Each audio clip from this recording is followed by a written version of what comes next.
24 tarde. Minuto. ¿Qué tal? ¿Cómo les va? Muy buenas tardes. Vamos a comenzar la revisión de las noticias a esta hora con información de último minuto, tal como hemos estado informando desde temprano. Un accidente que ha afectado a un grupo de personas que se transportaban en un helicóptero en las cercanías de Quilpué, al interior de la región de Valparaíso. Vamos de inmediato al contacto con la zona. Así es, estamos en contacto con el intendente de la región de Valparaíso para pedirle más antecedentes. Intendente Jorge Martínez, ¿cómo está? Muy buenas tardes. Buenas tardes, Patricia, Mauricio. Sí, preguntarle primero por los últimos antecedentes que se están manejando en torno a esta situación. ¿Son 6 los fallecidos? Sí, desgraciadamente, pasadas las 10 de la mañana tuvimos información extraoficial de que un helicóptero había capotado el sector, en el sector de Providencia, al interior de la comuna de Quilpué. No teníamos mayor información por el sector que es cordillerano, en muchos cerros. Y luego nos informamos de que había 4 personas en Coyhaique fallecidas y 2 heridas de extrema gravedad.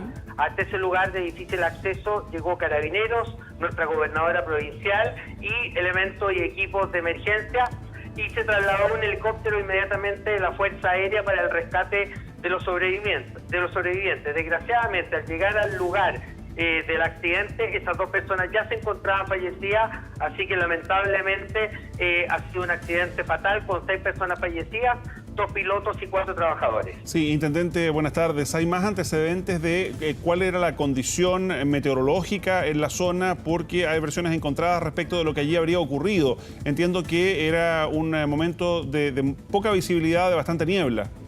Mire, en la zona de Coyhaique nos informan que había mucha niebla, como ha habido en toda la zona costera, desde la cordillera de la costa hacia el mar, durante toda la mañana de hoy. Incluso recién está empezando a despejar. No tenemos los antecedentes en concreto de las causas del accidente de la aeronave y esperamos que sean los expertos de la DGA quienes nos puedan determinar en el proceso la causa específica del accidente. Ya, perdón, este es un helicóptero que había sido arrendado de una empresa privada, ¿no? Sí, este es un helicóptero, entendemos, de la empresa Ecocopter, que realiza trabajos para la empresa Intel Chile, que está desarrollando la línea del tendido eléctrico Cardones-Polpaico. Ya, y sobre lo mismo, perdón, intendente, ¿el helicóptero se encontraba trasladando trabajadores o estaban posicionados allí en el mantenimiento de estas redes eléctricas?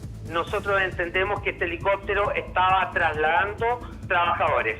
Por tanto, eran 2 pilotos y 4 trabajadores que estaban siendo trasladados a las faenas laborales del tendido eléctrico y de las torres que quedan pendientes en ese sector de la región. Sí, intendente, usted mencionaba que es una zona de difícil acceso, que fue necesario que se dirigiera hasta allá a la Fuerza Aérea para poder ayudar a aquellas personas que se supone estaban todavía con vida. ¿Tomó mucho tiempo ese operativo? ¿Puede haber incidido en que finalmente no hayan recibido la ayuda oportuna y hayan terminado también falleciendo? Mire, no, por lo siguiente, el accidente ocurrió aproximadamente a las 10:15 de la mañana y a los pocos minutos ya estaba el helicóptero en camino. Estas personas que sobrevivieron en condiciones de extrema gravedad y peligro inminente de fallecimiento. Por eso se gestionó el helicóptero y cuando el helicóptero llegó ya se encontraban fallecidas, desgraciadamente. Intendente, ¿hay precisión respecto de qué es lo que habría originado este accidente? ¿Se perdió el control de la nave? ¿Impactaron contra algún otro elemento? ¿Qué se sabe hasta el momento? Hasta el momento la información oficial es la que tiene que dar la Dirección General de Aeronáutica con las investigaciones que existan, los testigos del sector y el peritaje que se haga con el fiscal que va en camino al territorio. Por tanto, especular razones yo creo que sería un tanto aventurado en este minuto. Pero más allá de las causas, si es que hay alguna otra información respecto al accidente en sí, ¿alcanzaron a emitir alguna señal de alerta, algún tipo de información sobre eso? No tenemos información al respecto. La única información que nosotros tenemos es que el helicóptero capotó en ese sector donde se están realizando los trabajos y de una forma bastante violenta, generando las consecuencias que le he comentado. Sí, intendente, respecto de personas que hayan estado en las cercanías del lugar, ¿se llegó finalmente por aire a través de este helicóptero de la Fuerza Aérea o fue posible también llegar primero por tierra? Se llegó primero por tierra, con despliegue de Carabineros en conjunto con la gobernadora Marga Marga, y ahí se constató que había 2 personas que estaban en muy malas condiciones y se pidió inmediatamente el helicóptero de la Fuerza Aérea, que llegó a los breves minutos. La Fuerza Aérea siempre en estos casos tiene un helicóptero preparado para estas emergencias, pero antes de que llegara el helicóptero ya la persona había fallecido. Sí, si nos puede describir esa zona donde se produce este accidente. Usted decía ya que es de difícil acceso, pero en general es un área donde habitualmente ocurren incidentes de este estilo. ¿Cuáles son las particularidades que tiene esa zona? Es un área muy compleja, porque es un área de muchos cerros, la cordillera de la costa, el sector de Coyihuay, que probablemente mucha gente conozca, donde hay mucho viento y es una zona muy escarpada y donde no hay caminos abiertos, hay que pasar por terrenos privados para poder llegar hasta esa altura. Efectivamente es un sector de muy difícil acceso. Sí, Intendente, y una última pregunta, agradecido justamente del tiempo que nos dedica. ¿Qué es lo que viene en las próximas horas? ¿Cuáles son los pasos a seguir durante esta tarde en torno a este accidente? Sí, estamos esperando la llegada del fiscal para que dé las instrucciones y se hagan los peritajes respectivos, y también de los profesionales de la DGA para averiguar, comenzar la investigación sumaria respecto a la causa del incidente. Ahora en la tarde se está en el proceso de identificación de las 6 personas para poder comunicárselo a sus familiares, y la gobernadora, que se encuentra en terreno, tiene instrucciones de proceder a prestar toda la ayuda necesaria a los familiares para poder acceder al sector y para poder acceder luego al lugar donde se trasladan los restos de las víctimas de este lamentable accidente. Muy bien, Intendente Jorge Martínez, muchas gracias por esta información que nos ha entregado. Muy buenas tardes. Muy buenas tardes. Bueno, ya vamos a estar con más antecedentes, también con uno de nuestros equipos que está ya en terreno con algunas dificultades en la comunicación, porque al ser una zona de mucha montaña, es también compleja la comunicación telefónica. Avanzamos a otras noticias. Vamos a otras informaciones. Estos 2 robos a minimarkets que se produjeron en la comuna de Providencia, bandas de delincuentes que utilizaron en ambos casos el método del alunizaje. Vamos con Fabián Collado, que nos tiene más antecedentes a esta hora. Fabián, buenas tardes. Muy buenas tardes, Pati y Mauricio. Se trata de la misma cadena, con el mismo modus operandi que utilizaron estos delincuentes, solo con algunas horas de diferencia. El primero de los hechos que vamos a revisar ocurrió un cuarto para las 6 de la mañana en este minimarket que está ubicado en Guardia Vieja con Diego de Velázquez, a pocas cuadras del Mall Panorámico. Presten atención ustedes a las imágenes, porque la que ustedes están observando es del otro robo que ocurrió un poco antes. Es precisamente a las 2:30 de la mañana en Socia con las Bellotas. Es en ese lugar donde este grupo de delincuentes, primero con algunos elementos contundentes, rompieron las mamparas de acceso y posteriormente, ayudados con un vehículo de color blanco que ustedes pueden observar en pantalla, es en ese lugar donde engancharon un lazo acerado hacia la caja fuerte para poder sacarla y poder sustraerla, tanto esta como algunas especies menores como cigarrillos, también algunos chocolates. Estamos hablando de un botín de cerca de 3 millones de pesos que se llevaron en este delito y se dieron a la fuga. De hecho, fueron grabados por diferentes personas que se encontraban en los alrededores. Inmediatamente se realizó el encargo respectivo. De hecho, se verificó que el vehículo tenía encargo por robos, un Mercedes-Benz de color blanco, y además de eso, lo que llama la atención es que estamos hablando de las 2:30 de la mañana y después un cuarto para las 6 de la mañana es el otro delito. De iguales características, llega este grupo de al menos 5 delincuentes, los cuales ingresan hasta este sector de Guardia Vieja con Diego de Velázquez, donde también rompen con un hacha.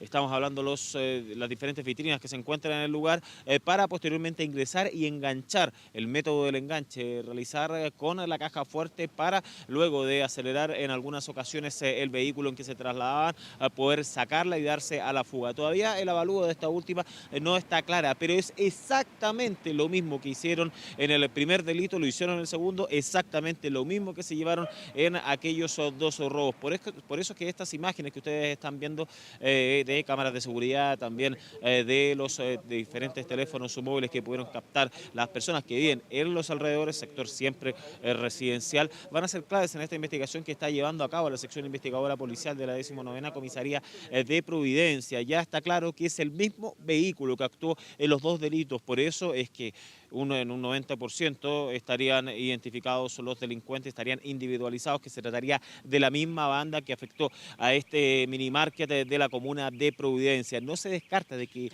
esta banda haya participado en otros delitos que están asociados a la misma cadena de locales comerciales en el sector oriente de la capital, una cadena que es relativamente nueva, que es de origen mexicano, pero que ya en el poco tiempo que lleva en nuestro país ha sido víctima de constantes robos. Afortunadamente no hay ninguna persona que haya estado a esa hora de la noche en el lugar, que haya estado presenciando directamente este hecho, y por eso es que no hay ninguna persona herida a raíz de esta situación. De todas maneras, se está investigando. El principal método de escape de los delincuentes cuando atacan en la comuna de Providencia es el túnel San Cristóbal. Por eso se está verificando bastante el sector norte de la región metropolitana para ver si es que de ahí se origina esta banda de delincuentes que terminó afectando estos locales comerciales de la comuna de Providencia. Tenemos algunas declaraciones de carabineros, también de algunos testigos del primero de estos hechos que ocurrió cerca de 2:45 de la mañana. Escuchemos.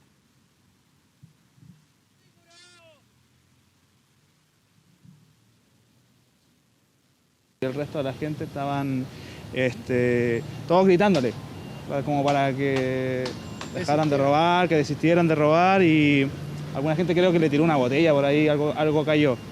Y creo que los tipos respondieron, según mi esposa, como que tiraron un balazo. Entonces yo le dije, no, salte de ahí, ponte acá. Y será que fue rápido, o sea, 5 minutos habrán estado.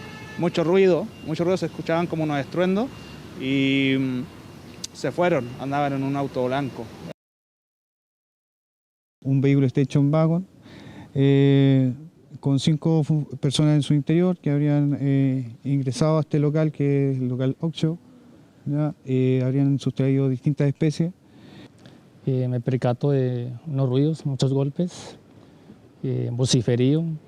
Entonces trato de percatarme, o sea, de dónde provenían los ruidos, y me veo por la cámara que están realizando el robo en el local. Pero se dice que amarraron al auto algo y luego lo alaron.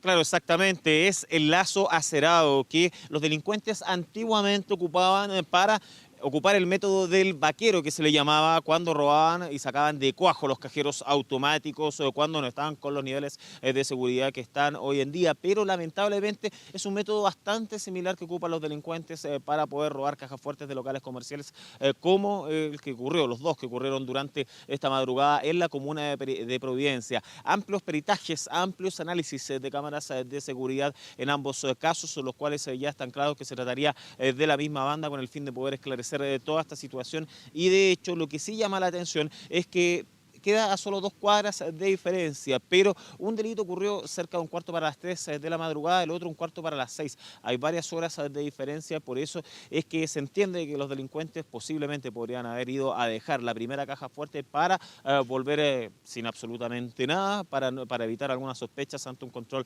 vehicular, y posteriormente regresaron a este otro local que queda, como decíamos, a solo 2 cuadras. Delito entonces que está siendo investigado, que todavía no hay detenidos por parte de la policía, y nosotros vamos a revisar más informaciones.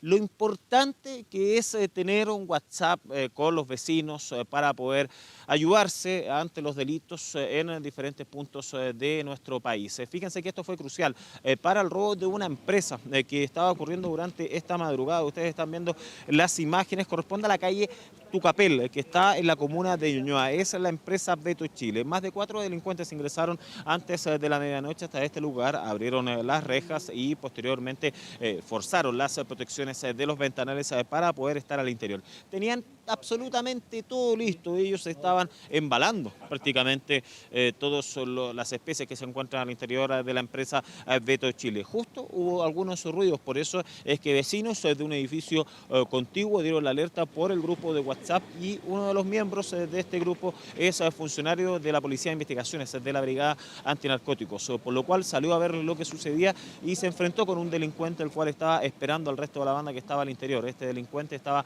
en un vehículo, por eso fue detenido por este funcionario policial. El resto de la banda se percató de lo que estaba sucediendo, por eso que inmediatamente se da la fuga con las manos vacías, pero uno de los antisociales apunta a este funcionario policial. Por lo mismo es que tuvo que repeler el ataque y percutó al menos 5 disparos. Uno de los antisociales cayó herido, la verdad que fue un roce en la mano, muy menor la herida, de hecho fue llevado a un recinto asistencial y posteriormente hasta la unidad policial respectiva, ya que van a ser formalizados durante esta tarde. Delincuentes de 28 y de 41 años, los cuales tienen antecedentes, y pasamos a revisar las declaraciones que entregó la PDI.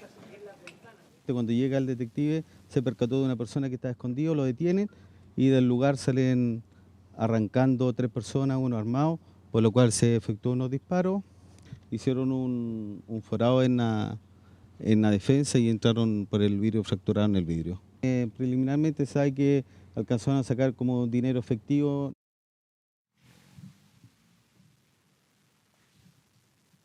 Claro, la verdad que fue muy poca las especies que sacaron estos delincuentes, ya que pensaban que los iban a detener este funcionario de la Policía de Investigaciones. Insistimos, lo importante es estar comunicados entre vecinos o grupos de WhatsApp, es algo bastante efectivo, como en este caso ustedes ven que terminó frustrando este delito un detective que era miembro de este grupo de WhatsApp, miembro de este grupo de vecinos, una buena solución ante la delincuencia.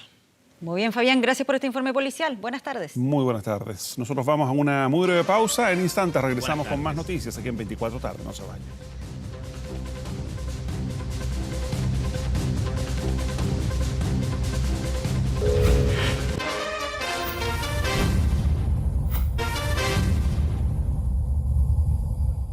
Bueno, y diversas reacciones generó la entrevista a Sebastián Dávalos en el programa Estado Nacional de TVN. Así es, el hijo de la expresidenta Michelle Bachelet abordó el caso Cabal y tuvo duras palabras para el exministro del Interior, Rodrigo Peñailillo. Vamos con Antonio Ruiz, que nos tiene más detalles. ¿Cómo están ustedes? Buenas tardes. Sí, largo y tendido, la verdad, como nunca antes lo había hecho hasta ahora en televisión. Habló Sebastián Dávalos Bachelet, el hijo de la expresidenta Michelle Bachelet, quien llegó ayer al programa Estado Nacional de TVN para referirse en duros términos también a esta investigación, primero periodística y luego judicial, denominada el caso Cabal, que lo mantuvo durante estos 4 años, desde febrero del año 2015, cuando se destapó en primera plana junto a su esposa Natalia Compañón. Como les comentaba, en duros términos señaló que se trató de una invención orquestada de la prensa en su minuto para desestabilizar un gobierno. Por aquel entonces, el segundo gobierno de su madre, la expresidenta Michelle Bachelet, y también se refirió a lo que siempre se comentó, esta tensa relación que él habría mantenido con el denominado hijo político de la expresidenta, Rodrigo Peñailillo Briceño, el ex ministro del Interior, y de su, se pensaba, tensa relación que siempre mantuvieron cuando coincidieron en el Palacio de la Moneda, él en la dirección sociocultural. Dijo que en el caso de Peñailillo él vio las encuestas y pensó que iba a ser el próximo presidente de Chile. Luego iremos con las reacciones. Antes, ¿les parece? Pasemos a revisar una especie de compacto de las declaraciones que hizo ayer Sebastián Dávalos Bachelet en el programa Estado Nacional de TVN. El gran caso Cabal, como se llama, no es otra cosa que una invención orquestada desde un sector de la prensa, esa es la verdad. Yo tengo la certeza absoluta de que había gente que estaba bastante molesta dentro y fuera del gobierno con cómo se estaban llevando las cosas, la forma que se estaba haciendo gobierno. Hay gente que cree que yo tengo problemas personales con Rodrigo Peñailillo. Yo no tengo problemas personales con Rodrigo Peñailillo, pero yo creo que él se equivocó profundamente en varias de las cosas que hizo. Yo creo que él, y es una opinión muy personal, vio las encuestas y creyó que iba a ser el próximo presidente de Chile. Y cuando alguien se obsesiona con algo como ser presidente, es capaz de hacer cualquier cosa. Se obsesionó, dice Sebastián Dávalos Bachelet, Rodrigo Peñailillo, con la idea de ser presidente de Chile. A la postre, recordemos, un 11 de mayo del año 2015, Rodrigo Peñailillo deja para siempre el gabinete del gobierno de la entonces presidenta Michelle Bachelet, y hasta entonces, hasta hoy, ha guardado un estricto silencio. Por supuesto, hubo reacciones durante esta jornada de día lunes a las declaraciones de Sebastián Dávalos Bachelet, tanto a lo que él señala de que el caso Cabal en total ha sido una invención orquestada por parte de la prensa para desestabilizar su gobierno, y también reacciones, por cierto, a lo señalado frente al ex ministro del Interior, Rodrigo Peñailillo. Hubo declaraciones ahí en el Palacio de la Moneda, donde habitualmente se realiza el comité político de los días lunes. Declaraciones escuchamos a continuación por parte del oficialismo. Que no sé, decir que él tendrá derecho, porque tiene una herida abierta en su corazón probablemente, pero creo que no vale la pena ni siquiera referirse al ministro Peñailillo. Y creo que el que él diga también que Michelle Bachelet puede hacer un tercer gobierno de la hoy oposición, me parece que lee súper mal el ambiente. Yo lamenté la caída del ministro Peñailillo en su minuto. Era una persona que a mí me hacía ver a alguien meritocrático. Lamento lo que pasó después, sobre todo en las intervenciones en impuestos internos y en serio otras cosas más. Sí, reacciones que continúan. Ahí compartíamos con ustedes las que se produjeron en el Palacio de la Moneda, en el tradicional comité político de los lunes. Por supuesto, también compartiremos con ustedes reacciones por parte de la ex nueva mayoría luego de esta entrevista larga y tendida ahí de Sebastián Dávalos Bachelet en el programa Estado Nacional de TVN. Muy bien, pues muchas gracias, Antonio. Buenas tardes. Que estén bien, buenas tardes. Vamos con otro tema, con este atochamiento que se registra en la Ruta 68 en el tramo desde Viña del Mar y Valparaíso en dirección a la capital. Sí, todo esto a raíz de un paro de algunos camioneros quienes se apostaron ahí con sus máquinas a la altura de Placilla en señal de protesta por la paralización de obras del proyecto llamado Terminal 2. Vamos con Gabriel Huber, que nos tiene más detalles. Gabriel, buenas tardes. Exactamente, muy buenas tardes. Paro de camioneros que comenzó a las 23 horas del día domingo y que se mantiene. Ellos señalan que van a estar apostados a un costado de la Ruta 68 a la altura de Placilla hasta al menos las 18 horas. Esta movilización emplazan al alcalde de Valparaíso, también a la empresa portuaria, la expansión del Terminal 2, un proyecto que está por ahora paralizado. Ellos piden poder ingresar mayores cargas hacia el sector portuario, ya que se han visto afectados considerablemente respecto a la economía y las cargas que se descargan acá en el puerto de Valparaíso. Dicen que el puerto de San Antonio está creciendo exponencialmente respecto a lo que ocurre en la zona portuaria porteña, y es por eso que han emplazado a las autoridades y dicen no se van a mover de acá hasta tener alguna respuesta de las autoridades. Vamos a escuchar las declaraciones. Lo que estamos pidiendo es que haya un orden en esta ley 20.879. Basta de abuso, basta de parte. No los dejan trabajar. Los pasan parte por un trámite engorroso que hay que hacer en todos los municipios. Si no aportamos los permisos, los cursan parte. Estamos hablando de 110 camiones que ha sido progresivo desde anoche de las 23 horas en adelante y fue paulatinamente agregándose durante el transcurso de la madrugada. El proyecto T2 continúa. Ustedes quieren manifestar un punto acá. Veámoslo en la cara y hablemos las cosas como son. Si a la final de bajar la cagada, la dejamos todo. Déjeme ver, yo voy a conversar con mi gente y si usted tiene que hacer alguna acción, si usted tiene que hacer alguna acción, no vamos a ver las caras, porque yo ahora te corto toda la ruta y sé que es problema. ¿Ya? Muy bien. A raíz de este paro donde 110 camiones han apostado en ambos sentidos en dirección desde la zona costera hacia Santiago y viceversa, se ha generado una alta congestión vehicular que ha tenido también sus momentos peak durante la mañana, eso de las 8 de la mañana hasta las 10 de la mañana, cuando prácticamente el tránsito no avanzaba. Conductores bastante molestos dicen que en este tramo, que se demoran generalmente 15 minutos, han tardado más de una hora. Se ha generado esta alta congestión vehicular que está siendo controlada y atendida por personal de Carabineros. Los camioneros han amenazado de si no llegan a un acuerdo, y si los intentan correr, ellos van a atravesar sus máquinas bloqueando completamente el tramo, las vías con sus camiones. De momento se mantienen 2 pistas habilitadas, han bloqueado el sector de la Berma y una calzada que va hacia el sector del camino La Pólvora. Avanza pero bastante lento el tránsito acá en Valparaíso, sector de Placilla, donde se está realizando esta manifestación de los camioneros.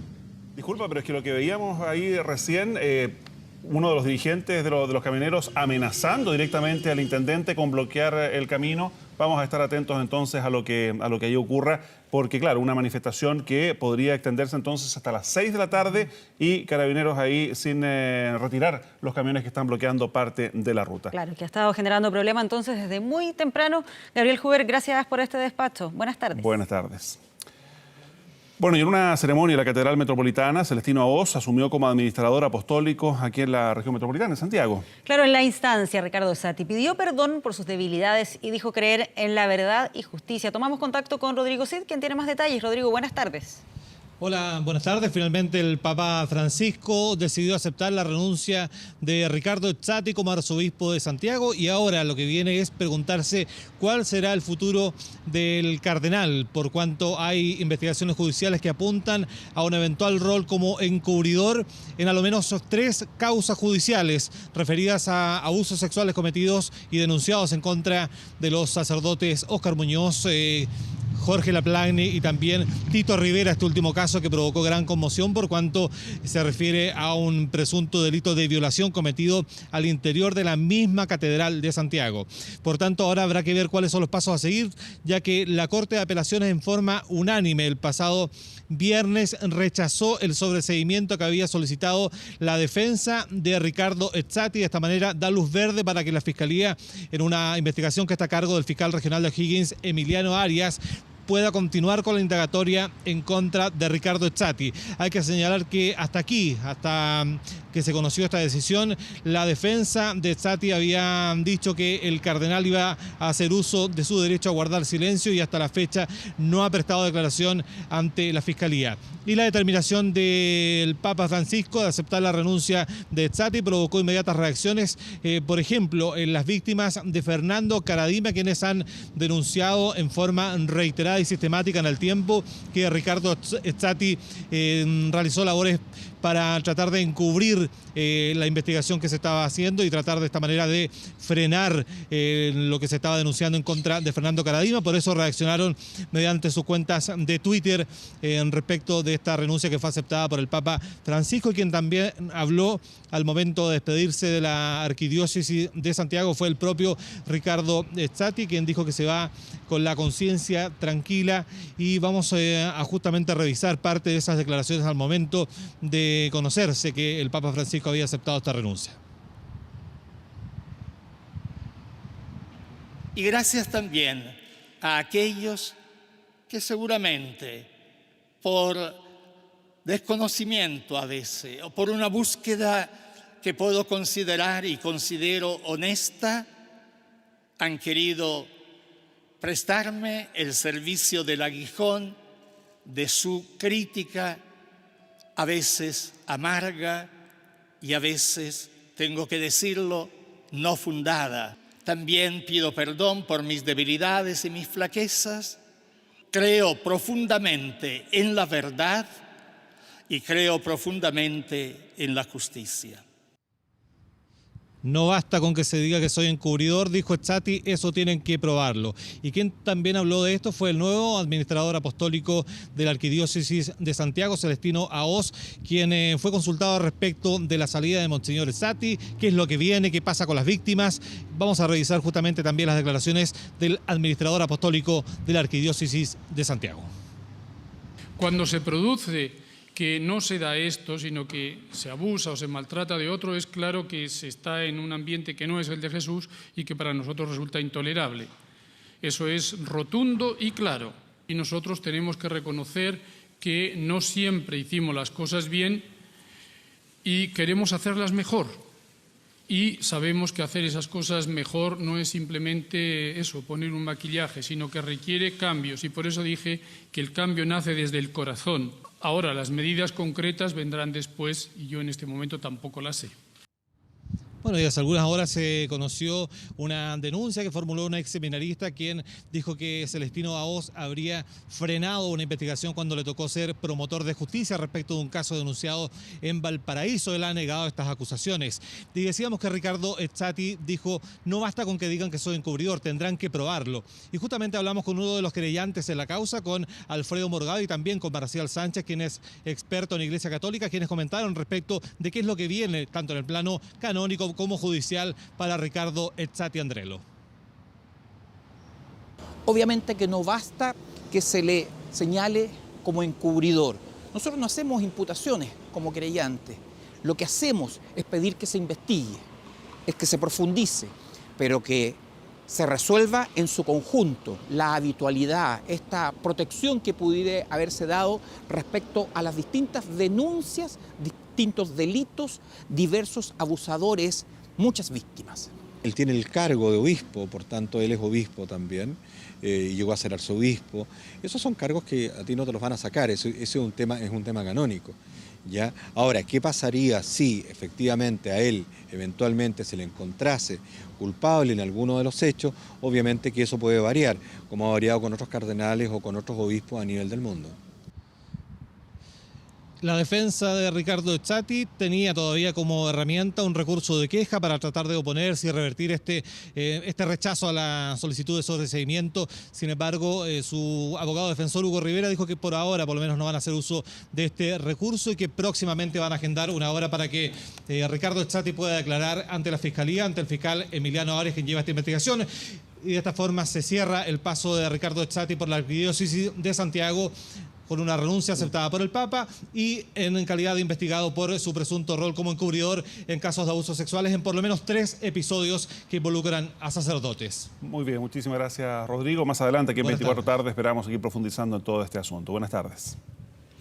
Vamos a otras informaciones. El cuerpo de un hombre fue encontrado en las orillas del río Claro, en Talca. Los primeros antecedentes apuntan a que se trataría de una persona desaparecida desde el 14 de marzo. Sí, vamos con Fidel Soto, quien a esta hora nos entrega más detalles. Fidel, buenas tardes.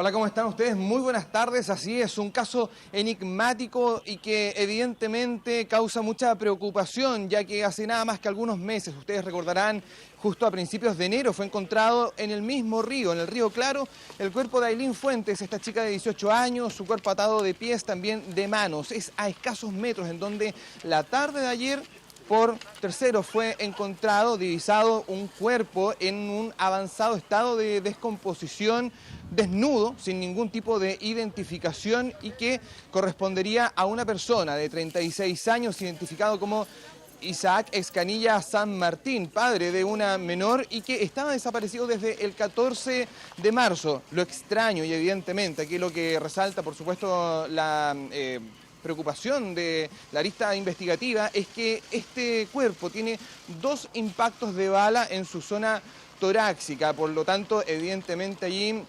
resulta clara la intervención de terceras personas, así por lo menos también lo denuncia la familia, quienes hacen una denuncia, ¿no? Valga la redundancia, bastante particular y grave, claro, porque ellos dicen que Carabineros de la 4ª Comisaría de la ciudad de Talca tendría algún grado de participación, claro, porque según testigos que se acercaron a la misma familia, minutos antes de la desaparición total de esta persona, él habría sido controlado por 2 efectivos de Carabineros de esta repartición de la 4ª Comisaría Cancha Rayada de la ciudad de Talca y posteriormente se habría desarrollado una persecución que habría terminado con 2 disparos que habrían escuchado, ¿no? Las personas aledañas al sector de la población Padre Hurtado del sector norte de la ciudad de Talca. Con esta arista también está trabajando el Ministerio Público y por supuesto la Policía de Investigaciones, aunque no se han conocido mayores detalles respecto a esta intervención por parte de Carabineros. Lo que sí, a esta misma hora tenemos entendido que el alto mando regional acá en el Maule está emitiendo declaraciones respecto a este procedimiento y respondiendo, por supuesto, a todas las preguntas de esta denuncia que ha realizado la familia. La vamos a escuchar a continuación porque tenemos las declaraciones de los padres de este joven de 36 años cuyo cuerpo fue encontrado en el río Claro. Escuchemos. Yo supongo que le dispararon en la carretera antes de llegar al puente y él arrancó hacia abajo. No sé si lo siguieron o no.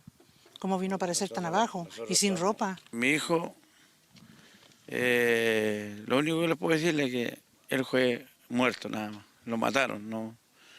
¿Tenía problemas con alguien? No, con nadie. No tengo yo ningún antecedente, solamente yo escuché a los familiares y no se descarta ninguna hipótesis. Puede ser como no.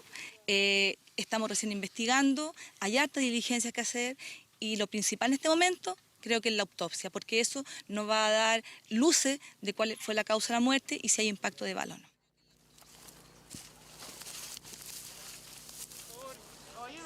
Claro, y si es que hay impacto de bala o no, tendrá que determinarlo bien esta autopsia. Pero claro, extraoficialmente es una información positiva. De hecho, para este día martes se espera el arribo de personal especializado del Servicio Médico Legal desde Santiago para realizar esta autopsia. Principalmente lo que aquí se hizo, debido al avanzado estado de descomposición de este cadáver, es que se le traslada rápidamente hasta el Servicio Médico Legal para que las condiciones de investigación puedan estar acordes a poder detectar estos impactos de bala y además también poder cotejar una supuesta munición que estaría en el interior de este cadáver, que por supuesto daría luces de la supuesta relación con los disparos que la misma familia estaría individualizando hacia carabineros de la 4ª Comisaría de Carabineros de acá de la ciudad de Talca. Hay más declaraciones, tenemos entendido, también habló la Brigada de Homicidios de la Policía de Investigaciones. Mire. El cuerpo estaba semisumergido.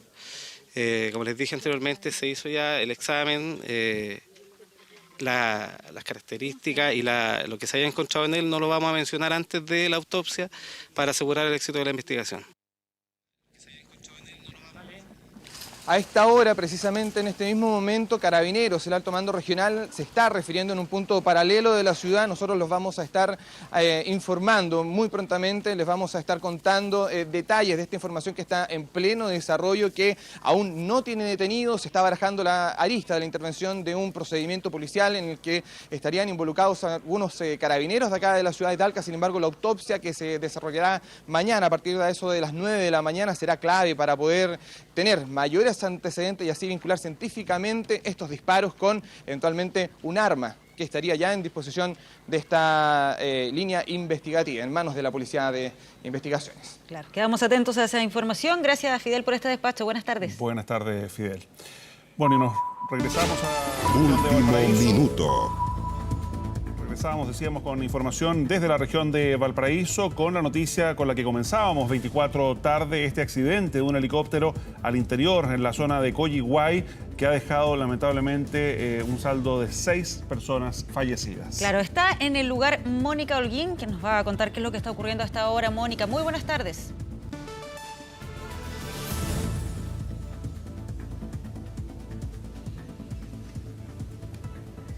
Sí, así es. Nos encontramos justamente en el ingreso del Fundo Providencia en el sector de Coyihuay. Esto es en la parte alta de Coyihuay, comuna de Quilpué, y ustedes pueden ver acá en este momento la expectación periodística, porque fue eso de las 9:45 de la mañana cuando un helicóptero de la empresa Interchile capotó en este lugar. Es una empresa que presta justamente servicios a un proyecto de tendido eléctrico de alta tensión que ha tenido bastante oposición, que se está realizando en la comuna de Olmué, en el sector de Quebrada Alvarado, y es en ese momento cuando este helicóptero, que se dirigía a un campamento que está al interior de este sector, capotó con 4 personas inicialmente fallecidas, para finalmente fallecer toda la tripulación de este vehículo aéreo. Todo esto luego de que se diera desde luego la alerta de emergencia. Comenzaron desde luego las primeras versiones. No se sabía mucho, porque hay que recordar que el sector de Coyihuay es un sector bastante alejado de la comuna de Quilpué, es un sector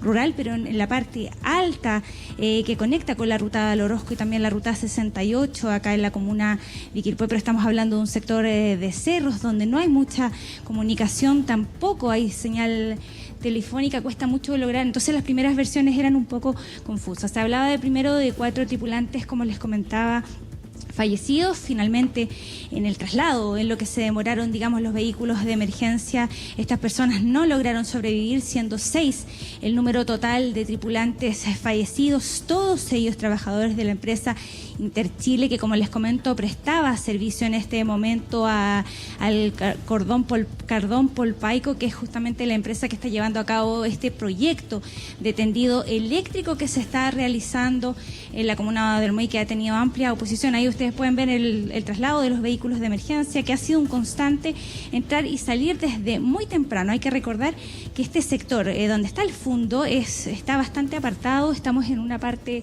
muy alta, de los 25 kilómetros más o menos que separan justamente el fundo con la ruta al Orozco. Al menos 20 o 18 de ellos son en pendiente, digamos, en cerro y en un camino de bastante mal estado. Estamos hablando de un camino de tierra donde no hay señal telefónica. Por eso, al igual que como a nosotros nos costó llegar a este lugar, también a los equipos de emergencia les costó trasladarse, y hay un tiempo de traslado para llegar a este sector. Nos hemos mantenido, la verdad, a las afueras. No había mucha información, pero ya pasaba más o menos una hora de que había ocurrido el accidente. A las 9:45 de la mañana el intendente confirmaba los primeros 4 fallecidos.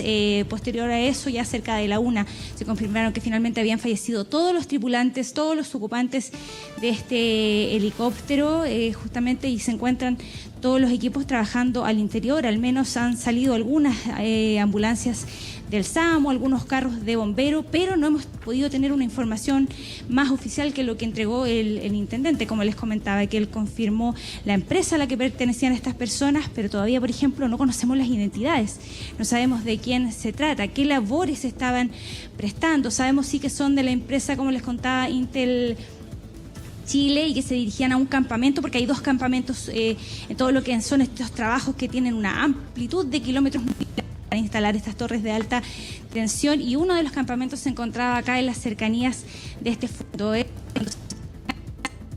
Al parecer llevar materiales cuando este helicóptero finalmente capotó cerca de las 10 de la mañana. Hasta ahora, como les comentaba, nosotros estamos a la espera. Justamente ustedes están viendo ahí la parte alta donde los helicópteros se trasladan, en los cerros que se ven allá. El fondo justamente es donde se está instalando todo este proyecto, y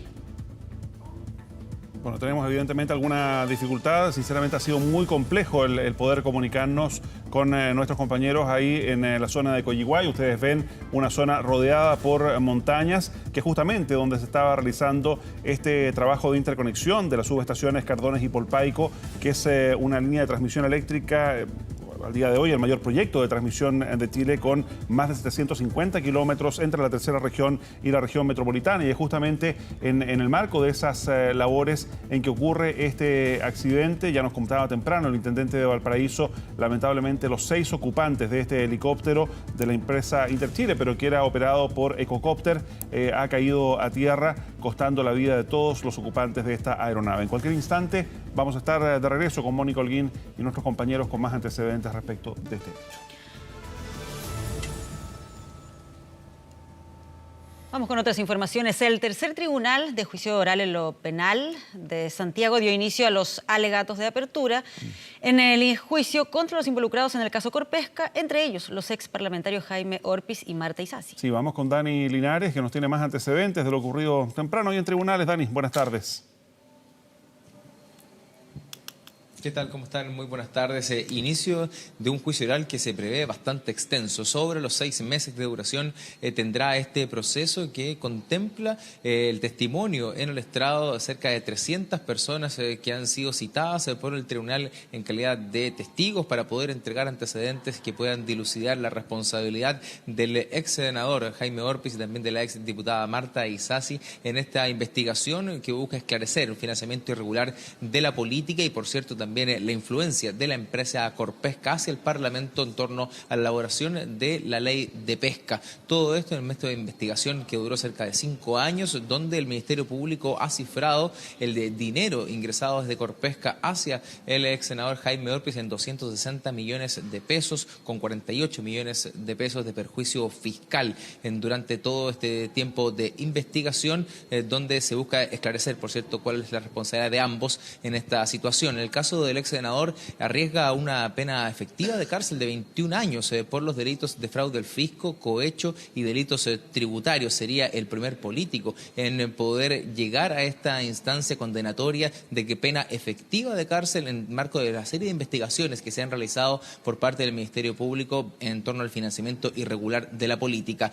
Una jornada en la de hoy donde se ha leído las bases de la acusación por parte del Ministerio Público, y que ya para mañana comenzará entonces el proceso de alegatos de apertura de todas las partes involucradas en estas audiencias, donde también se espera a eso del día jueves, viernes aproximadamente, sea el propio Jaime Orpiz quien entregue su versión en el estrado, pueda responder las preguntas de todas las partes intervinientes, y además se ha adelantado por parte de su defensa, entregará alguna materia documental como video, fotografías de su actuar como parlamentario durante los años que ejerció el cargo y, por cierto, durante el periodo donde se tramitó la ley de pesca. Revisemos las declaraciones que hemos recogido durante esta jornada de algunos intervinientes en esta causa y cuáles son las expectativas de los mismos de cara a este proceso bastante extenso, pero también, por cierto, importante en torno a la investigación del presunto financiamiento irregular de la política. Si yo he llegado hasta acá, a pesar de que la Fiscalía y el Ministerio Público me ofreció juicio abreviado, es porque del 2013, en que un ex asesor denunció y hizo mal uso, ¿no es cierto?, de muchas asignaciones parlamentarias y falsificaciones de mi firma, he llegado hasta acá para demostrar mi inocencia y estoy sometida al tribunal oral. Luego vendría la primera declaración, la de mi cliente, don Jaime Orpiz. Él va a declarar efectivamente, o sea, el juicio propiamente tal, o sea, los conocimientos, los antecedentes, va a comenzar con su declaración. El tribunal nos ha autorizado para también, en el interrogatorio y contrainterrogatorio de los intervinientes, se incorporen antecedentes y otros medios de prueba, o sea, va a poder declarar y además se le va a poder preguntar sobre actuaciones, se van a poder ver videos de lo actuado en las comisiones y en la sala del Senado. Por lo tanto, creemos que va a ser una declaración bastante extensa. Las penas más altas previstas en la ley para los delitos por los cuales se ha formulado acusación en relación con los 4 imputados es por el delito de fraude al fisco, porque todos los 7 casos de fraude imputados a Jaime Orpiz exceden las 400 unidades tributarias mensuales. En cuanto a los montos, son aproximadamente 240 millones obtenidos por la vía del delito de cohecho en el caso de Jaime Orpiz, 80 millones en el caso de Marta Isasi, y en relación con los delitos de fraude al fisco, lo que se está leyendo ahora, las cifras superan los 250 millones de pesos también en total. Dentro de la lista de citados a declarar figuran los actuales ministros de Estado, Juan Andrés Fontaine, también Erlán Larraín y también exparlamentarios, como el caso de Fulvio Rossi y también fuera ministro Pablo Longueira. Una lista larga, extensa de personas que van a ser parte de este juicio oral, quizás el primero en torno a las investigaciones de financiamiento irregular de la política, que se ha llegado a esta instancia condenatoria, que busca, por cierto, sancionar, en el caso de declararse culpable o no, el ex senador Jaime Orpiz y también la exdiputada Marta Isasi. Estaremos pendientes, por cierto, de la evolución de este importante caso que se lleva adelante en el tercer tribunal de lo penal de Santiago. Muy bien, Dani, muchas gracias por esta información. Buenas tardes. Buenas tardes.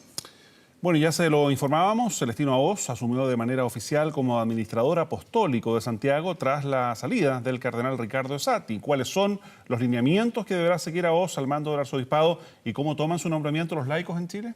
Sí, queremos hablar sobre este tema. Estamos junto a Roberto Sánchez, vocero nacional de Laicos de Chile. Muchas gracias por acompañarnos acá esta tarde. Patricia, Mauricio, buenas tardes. Gracias por la invitación. Y partir preguntándole, ¿cuánto puede haber incidido en esta decisión que ya venía postergando desde hace bastante tiempo el Papa Francisco, el hecho de que se le haya rechazado el día viernes el sobreseguimiento a Ricardo Esati en el proceso judicial que está enfrentando por presunto encubrimiento?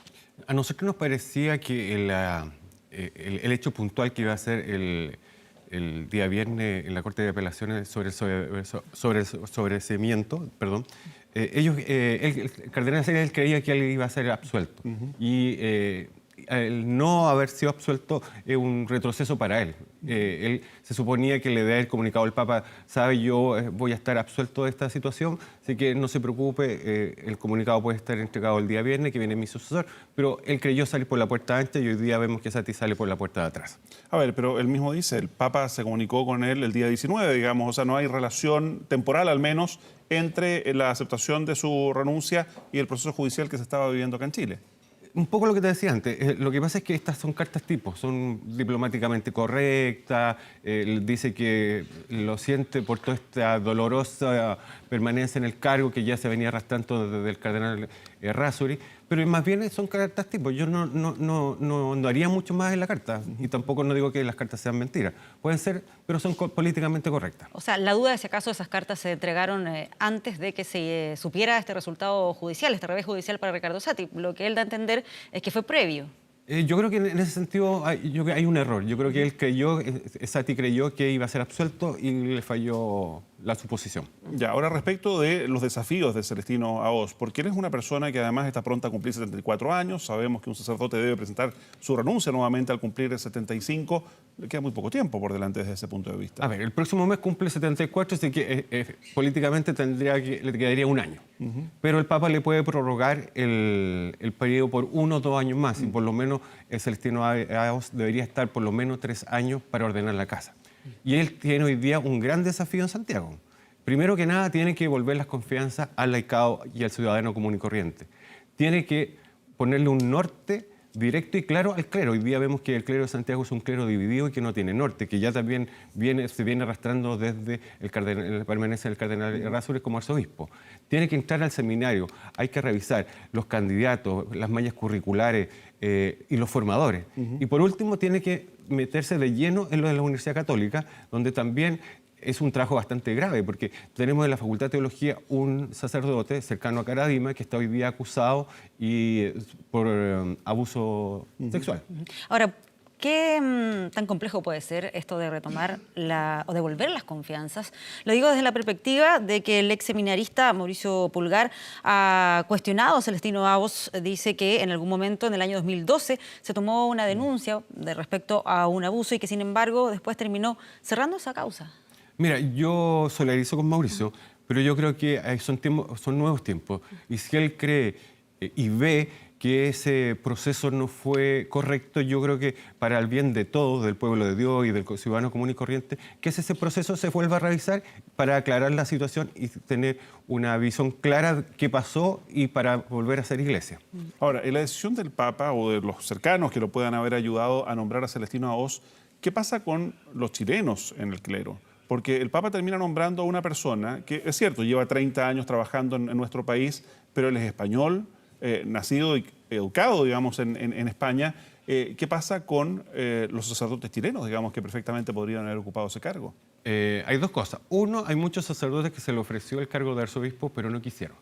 ¿Quiénes? No te puedo dar nombres, pero sí yo sé que hay sacerdotes que se les pidió, tuvieron las carpetas en el escritorio del Papa y fueron varios. ¿No quisieron o también era difícil encontrar a alguien que estuviera libre de cuestionamiento? Bueno, es que estas carpetas iban con personajes que también muchos trataron que esas carpetas no llegaran, pero también la complicación de la situación de la Arquidiócesis de Santiago es tan compleja que asumir esta responsabilidad es gigantesca. Un poco yo lo decía, los desafíos de Aoz vienen en relación también a las posibles candidatos. Perdón, pero ¿cómo trataron de que esas carpetas no llegaran? No, llegaron esas carpetas, pero los nombres que iban dentro de esas carpetas fueron, digamos, fueron bajadas. Esos nombres fueron bajados. ¿Pero por quiénes? Por algunos personajes. Seamos responsables, digamos. Si usted está planteando una acusación. No es acusación, Mauricio. Lo que sí, la información que manejamos, que en el escritorio del Papa llegaron varias carpetas de posibles candidatos. ¿Enviadas por la nunciatura? Sí, y por gente que está colaborando con el Papa. Y esas carpetas contenían nombres de personas, de sacerdotes que eran posibles eventuales obispos. Muchos de ellos dijeron que no y muchos de ellos se hizo una especie como, que se bien entienda, que trataron que esas personas no llegaran a ser obispos. ¿Por qué? Por la tendencia que tendrían. Hay unos que son un poco más progresistas que otros. Entonces, hoy día vemos que la Iglesia está más encajonada hacia el lado del conservadurismo y que una persona que llegara a una X diócesis, no me refiero tan solo a la de Santiago, tenga una línea mucho más de apertura y lo que el Papa quiere también. ¿Y qué es lo que ha garantizado? ¿Una línea más conservadora entonces? Lo que necesitamos es apertura, porque hoy día nos damos cuenta que la Iglesia conservadora es la que nos llevó a esta crisis de abusos, de de una crisis donde el abuso no se cuestionaba, sino se encubría. Solo una última duda. Hasta ahora, en las distintas renuncias que se han presentado y que han sido aceptadas por el Papa Francisco, todos los que han sido nombrados han sido administradores apostólicos, es decir, temporales en ese cargo. ¿Todavía no se nombra a nadie oficialmente como obispo? No, porque como se intervinieron estas diócesis, lo que tiene que hacer el administrador apostólico es ordenar tanto la parte doméstica, digamos, todo lo que tiene que ver con plata, sacerdote, etcétera, y para que llegue un nuevo obispo a hacerse cargo de la situación, porque el obispo que llegue a hacer el trabajo pastoral le llevaría mucho tiempo para arreglar el problema que hay en cada diócesis. Muy bien, Roberto Santos, muchísimas gracias por acompañarnos. Mauricio Patricio, muchas gracias. Nosotros vamos a una breve pausa, ya regresamos con más noticias aquí en 24 horas.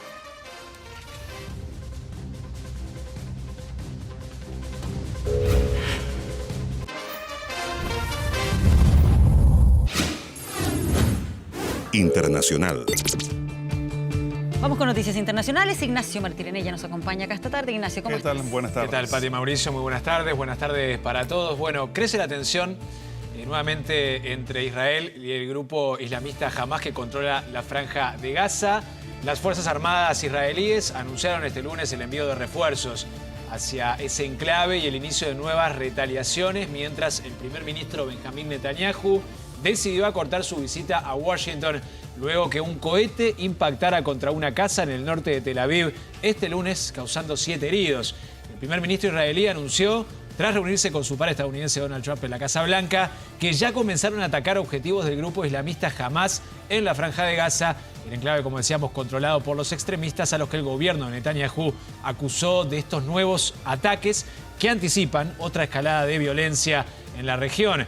Netanyahu señaló que de milagro no hubo muertos en este ataque, pero afirmó que entre los 7 heridos hay niños, mientras que Hamás negó haber disparado el cohete contra Tel Aviv. Vamos a repasar lo que decía hace instantes nada más el primer ministro israelí Benjamín Netanyahu en Washington tras reunirse con su par estadounidense Donald Trump. Israel no va a tolerar esto. Yo no lo voy a tolerar. Y mientras estoy en esta reunión, estamos respondiendo con fuerza a esta agresión. Tengo un mensaje simple para los enemigos de Israel. Haremos lo que tengamos que hacer para defender a nuestra gente y a nuestro Estado. Por su parte, el ejército de Israel indicó más temprano que tras una evaluación de la situación se decidió el envío de 2 brigadas de refuerzo a la zona del Comando Sur y la movilización de un número importante de reservistas. Poco antes de que el cohete impactara en el norte de Tel Aviv, Israel ya había reportado sobre el lanzamiento de misiles desde territorio de Gaza.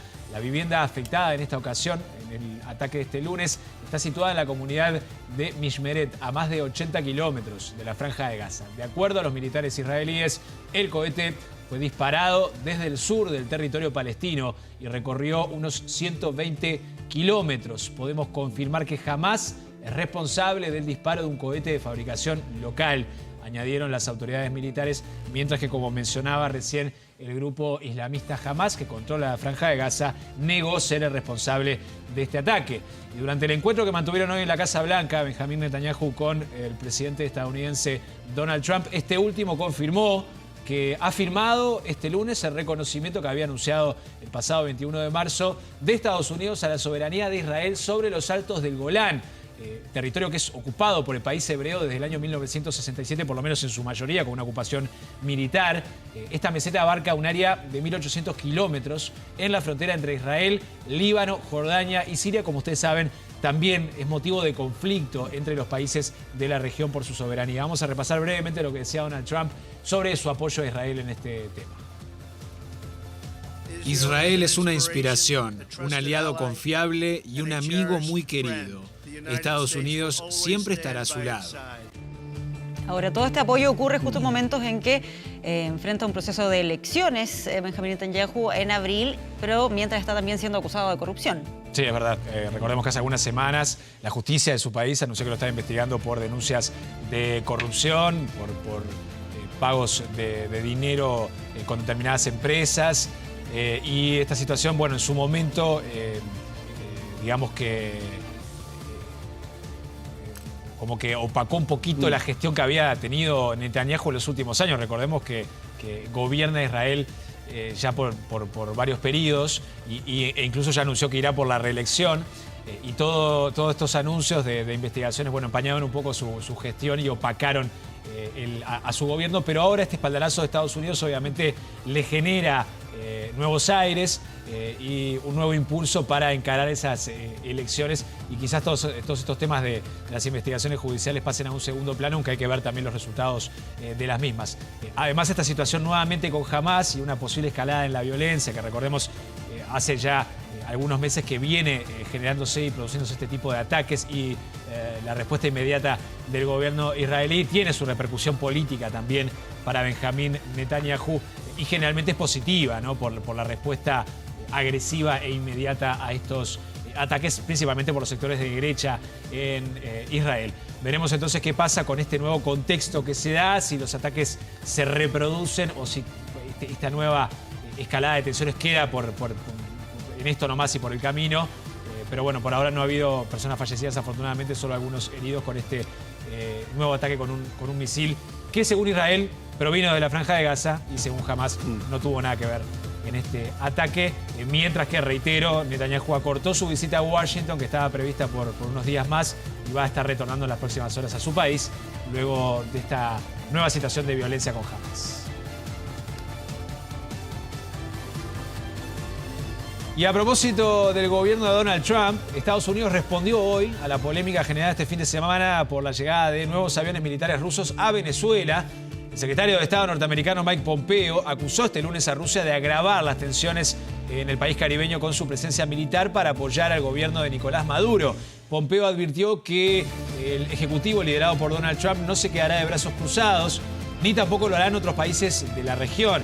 Estas declaraciones las brindó durante una conversación telefónica que mantuvo con su homólogo ruso Sergei Lavrov, el secretario de Exteriores de ese país, a quien le exigió que Rusia cese el comportamiento no constructivo, dijo, en Venezuela.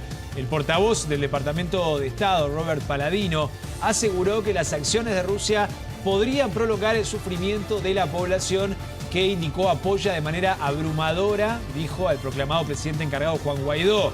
Tanto Rusia como Venezuela respondieron este fin de semana que no hay nada misterioso en la llegada de estos aviones rusos al aeropuerto de Maiquetía en Caracas, indicando que se trata del cumplimiento de misiones militares y contratos que han firmado desde hace años ambos países en acuerdos de complementación y de colaboración bilateral. Pero claro, todo esto ocurre nuevamente en un momento de tensión con la presión estadounidense, con las manifestaciones opositoras en Venezuela, y además lo que ocurrió ayer con la acusación de Maduro, indicando que Juan Guaidó está liderando, además organizado desde Washington, un intento de atentado contra su persona para derrocarlo del poder, y había anunciado un aumento en su seguridad y la continuación de las detenciones de opositores vinculados a estas células presuntamente terroristas que denuncia el gobierno venezolano, cuando ocurre esta nueva llegada de aviones rusos que ha generado nuevamente suspicacias y críticas a nivel internacional.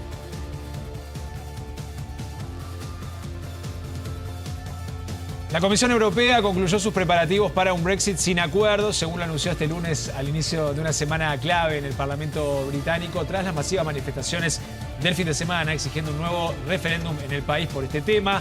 El 12 de abril, recordemos, es la prórroga para la concreción del Brexit que los mandatarios europeos finalmente dieron al Reino Unido y a la primera ministra Theresa May, en caso de que la Cámara de los Comunes rechace por tercera vez esta semana el acuerdo para un divorcio negociado. Sin embargo, todavía hay incertidumbre sobre si May va a presentar o no nuevamente el acuerdo a votación, mientras el bloque europeo aumenta la presión sobre los británicos. Bruselas subrayó este lunes que si el Reino Unido abandona la Unión Europea sin lograr un acuerdo, no habrá un periodo de transición, y el derecho internacional, como el que aplica la Organización Mundial de Comercio, quedará instaurado desde el momento mismo de la salida del Reino Unido del bloque europeo. Las medidas para un Brexit sin acuerdo abarcan ámbitos específicos con Europa, como el sector pesquero, la seguridad aérea, los transportes con el Reino Unido y la reciprocidad de visados. Todo eso quedaría suspendido si se concreta una salida del Reino Unido sin un acuerdo con la Unión Europea. Recordemos que este fin de semana se realizaron masivas protestas para exigir un nuevo referéndum en el Reino Unido, mientras que Theresa May mantiene conversaciones con sus colegas conservadores para intentar cerrar filas y evitar una salida sin acuerdo e incluso la posibilidad de que se vea obligada a dejar el gobierno como se está especulando en Gran Bretaña.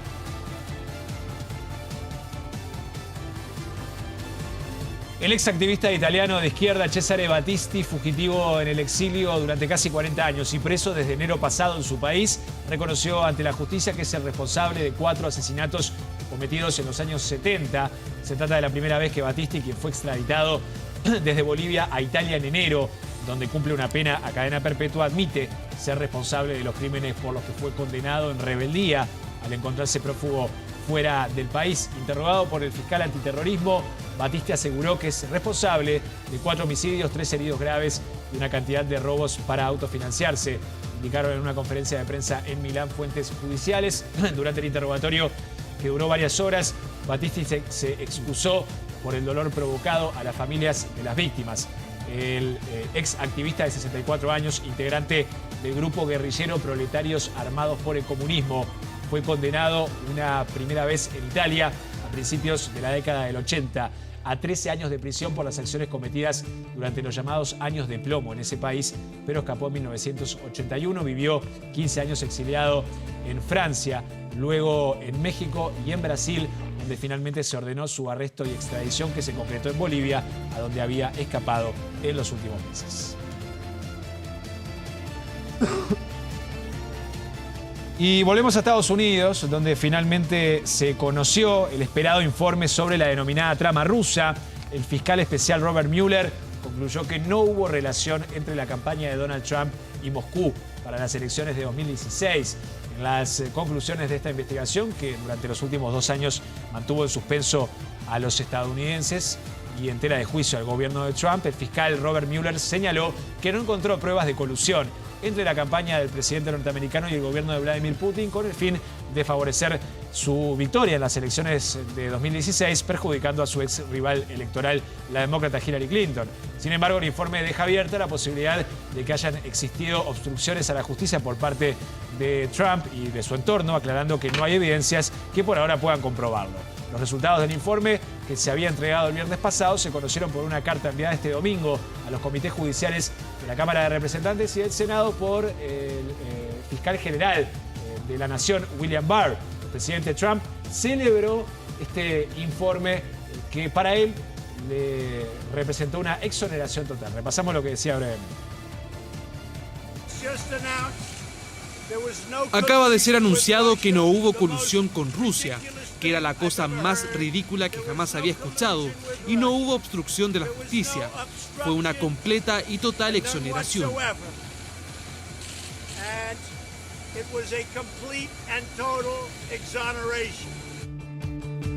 Triunfante Donald Trump en estas declaraciones, que obviamente igual recibe un espaldarazo y por lo menos tranquilidad con este informe, porque era un tema que había puesto contra las cuerdas un poco al gobierno y se anunciaban ya otras investigaciones en otros ámbitos y la posibilidad incluso de un impeachment, de un juicio político en el Congreso, donde igualmente se ha confirmado, o por lo menos se mantiene por ahora el anuncio de que se continuará con las investigaciones a nivel legislativo pese a este informe del fiscal especializado que por el momento no ha encontrado pruebas de colusión con Rusia.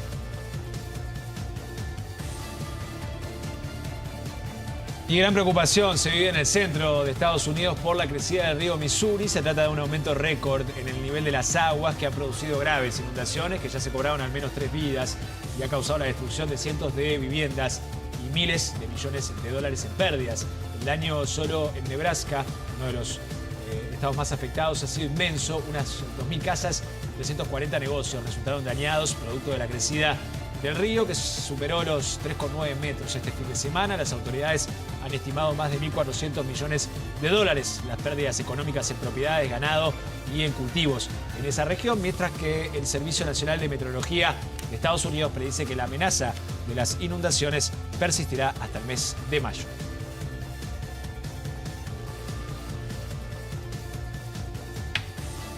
Y el sureste de África se prepara para una epidemia de enfermedades infecciosas tras el devastador paso del ciclón Idai, que ha dejado hasta el momento más de 700 muertos.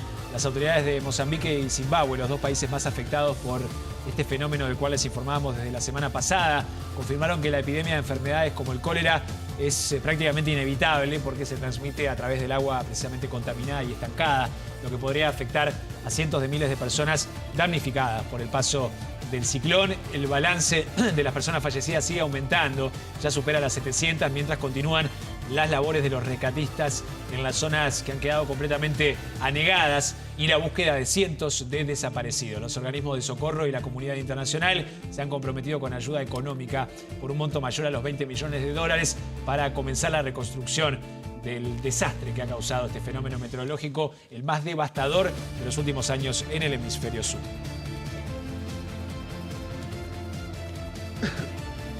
Bueno, hay una imagen llamativa. Sorprendidos quedaron los visitantes de Chichén Itzá, en México, que celebraban el equinoccio de primavera cuando de pronto apareció este mini tornado, mini torbellino. Cada año cientos de turistas visitan este centro arqueológico que está ubicado en la península de Yucatán, en México. Y este año particularmente unas 14.000 personas llegaron a la antigua ciudad maya para presenciar el fenómeno astronómico del equinoccio de primavera que se celebró el 20 de marzo y fue en medio de esas celebraciones cuando este inesperado torbellino se presentó en el sector de la pirámide de Kukulcán, sorprendiendo a los turistas, a los visitantes que se encontraban en el lugar. Muchos de ellos obviamente decidieron grabar el fenómeno y compartirlo en las redes sociales y afortunadamente el torbellino no dejó ningún herido y solo quedó como una anécdota y una imagen realmente llamativa de esa región de la península de Yucatán. Quizás que habría ocurrido si esto pasa en la época de los mayas. Bueno, sí. ¿Qué interpretación se le da? Sí. ¿Qué se habría supuesto, no? Pero bueno, algo llamativo sin duda. Y gran polémica está causando la visita del príncipe Carlos y de su esposa Camila, la duquesa de Cornwall, a Cuba. Arribaron este domingo a La Habana en un avión de la Real Fuerza Aérea Británica. El matrimonio rindió homenaje en su llegada al héroe nacional José Martí y tiene además varias actividades previstas para los próximos días. Este lunes, de hecho, la pareja real es invitada de honor a una cena oficial ofrecida por el gobierno de Miguel Díaz-Canel. Y a su llegada a la capital cubana, donde permanecerán hasta la tarde del miércoles, Carlos y Camila fueron recibidos por la vicecanciller Ana Teresita González. Recordemos que el hijo de la reina Isabel II arribó a Cuba como parte de una gira por el Caribe, pero claro, justo ocurren momentos de aumento en las tensiones entre La Habana y Washington por la situación de Venezuela. Y esto ha generado, duras críticas desde Estados Unidos, donde el gobierno de Donald Trump ha endurecido la retórica hacia Cuba en los últimos 2 años y en particular por la intervención o por la participación cubana de la cual acusa a Estados Unidos, principalmente a nivel militar, en Venezuela.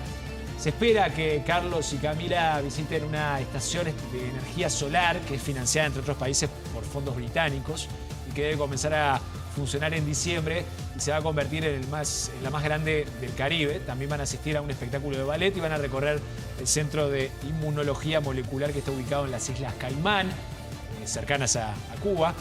Al anunciar este viaje en febrero, Clarence House, la residencia oficial del príncipe Carlos y de su esposa, indicó que se realizaba a solicitud del gobierno británico y que permitiría afianzar la creciente relación bilateral con la isla. De hecho, a raíz de las críticas que han surgido por esta visita, desde el Parlamento británico se ha aclarado que estos viajes no los decide la familia real, sino que son por definiciones del gobierno británico y que tienen, claro, una misión estratégica en cuanto a los vínculos comerciales con Cuba.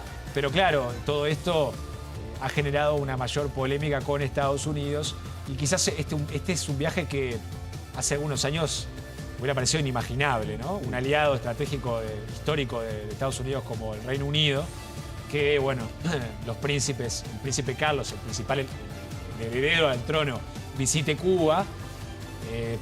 Parecía algo muy, muy extraño hace algunos años y quizás ahora, luego de que el gobierno de Donald Trump volviera a congelar las relaciones diplomáticas con Cuba, luego de que Barack Obama había levantado ese cerco diplomático, pero ahora se da esta situación que ha generado obviamente repercusiones a nivel internacional.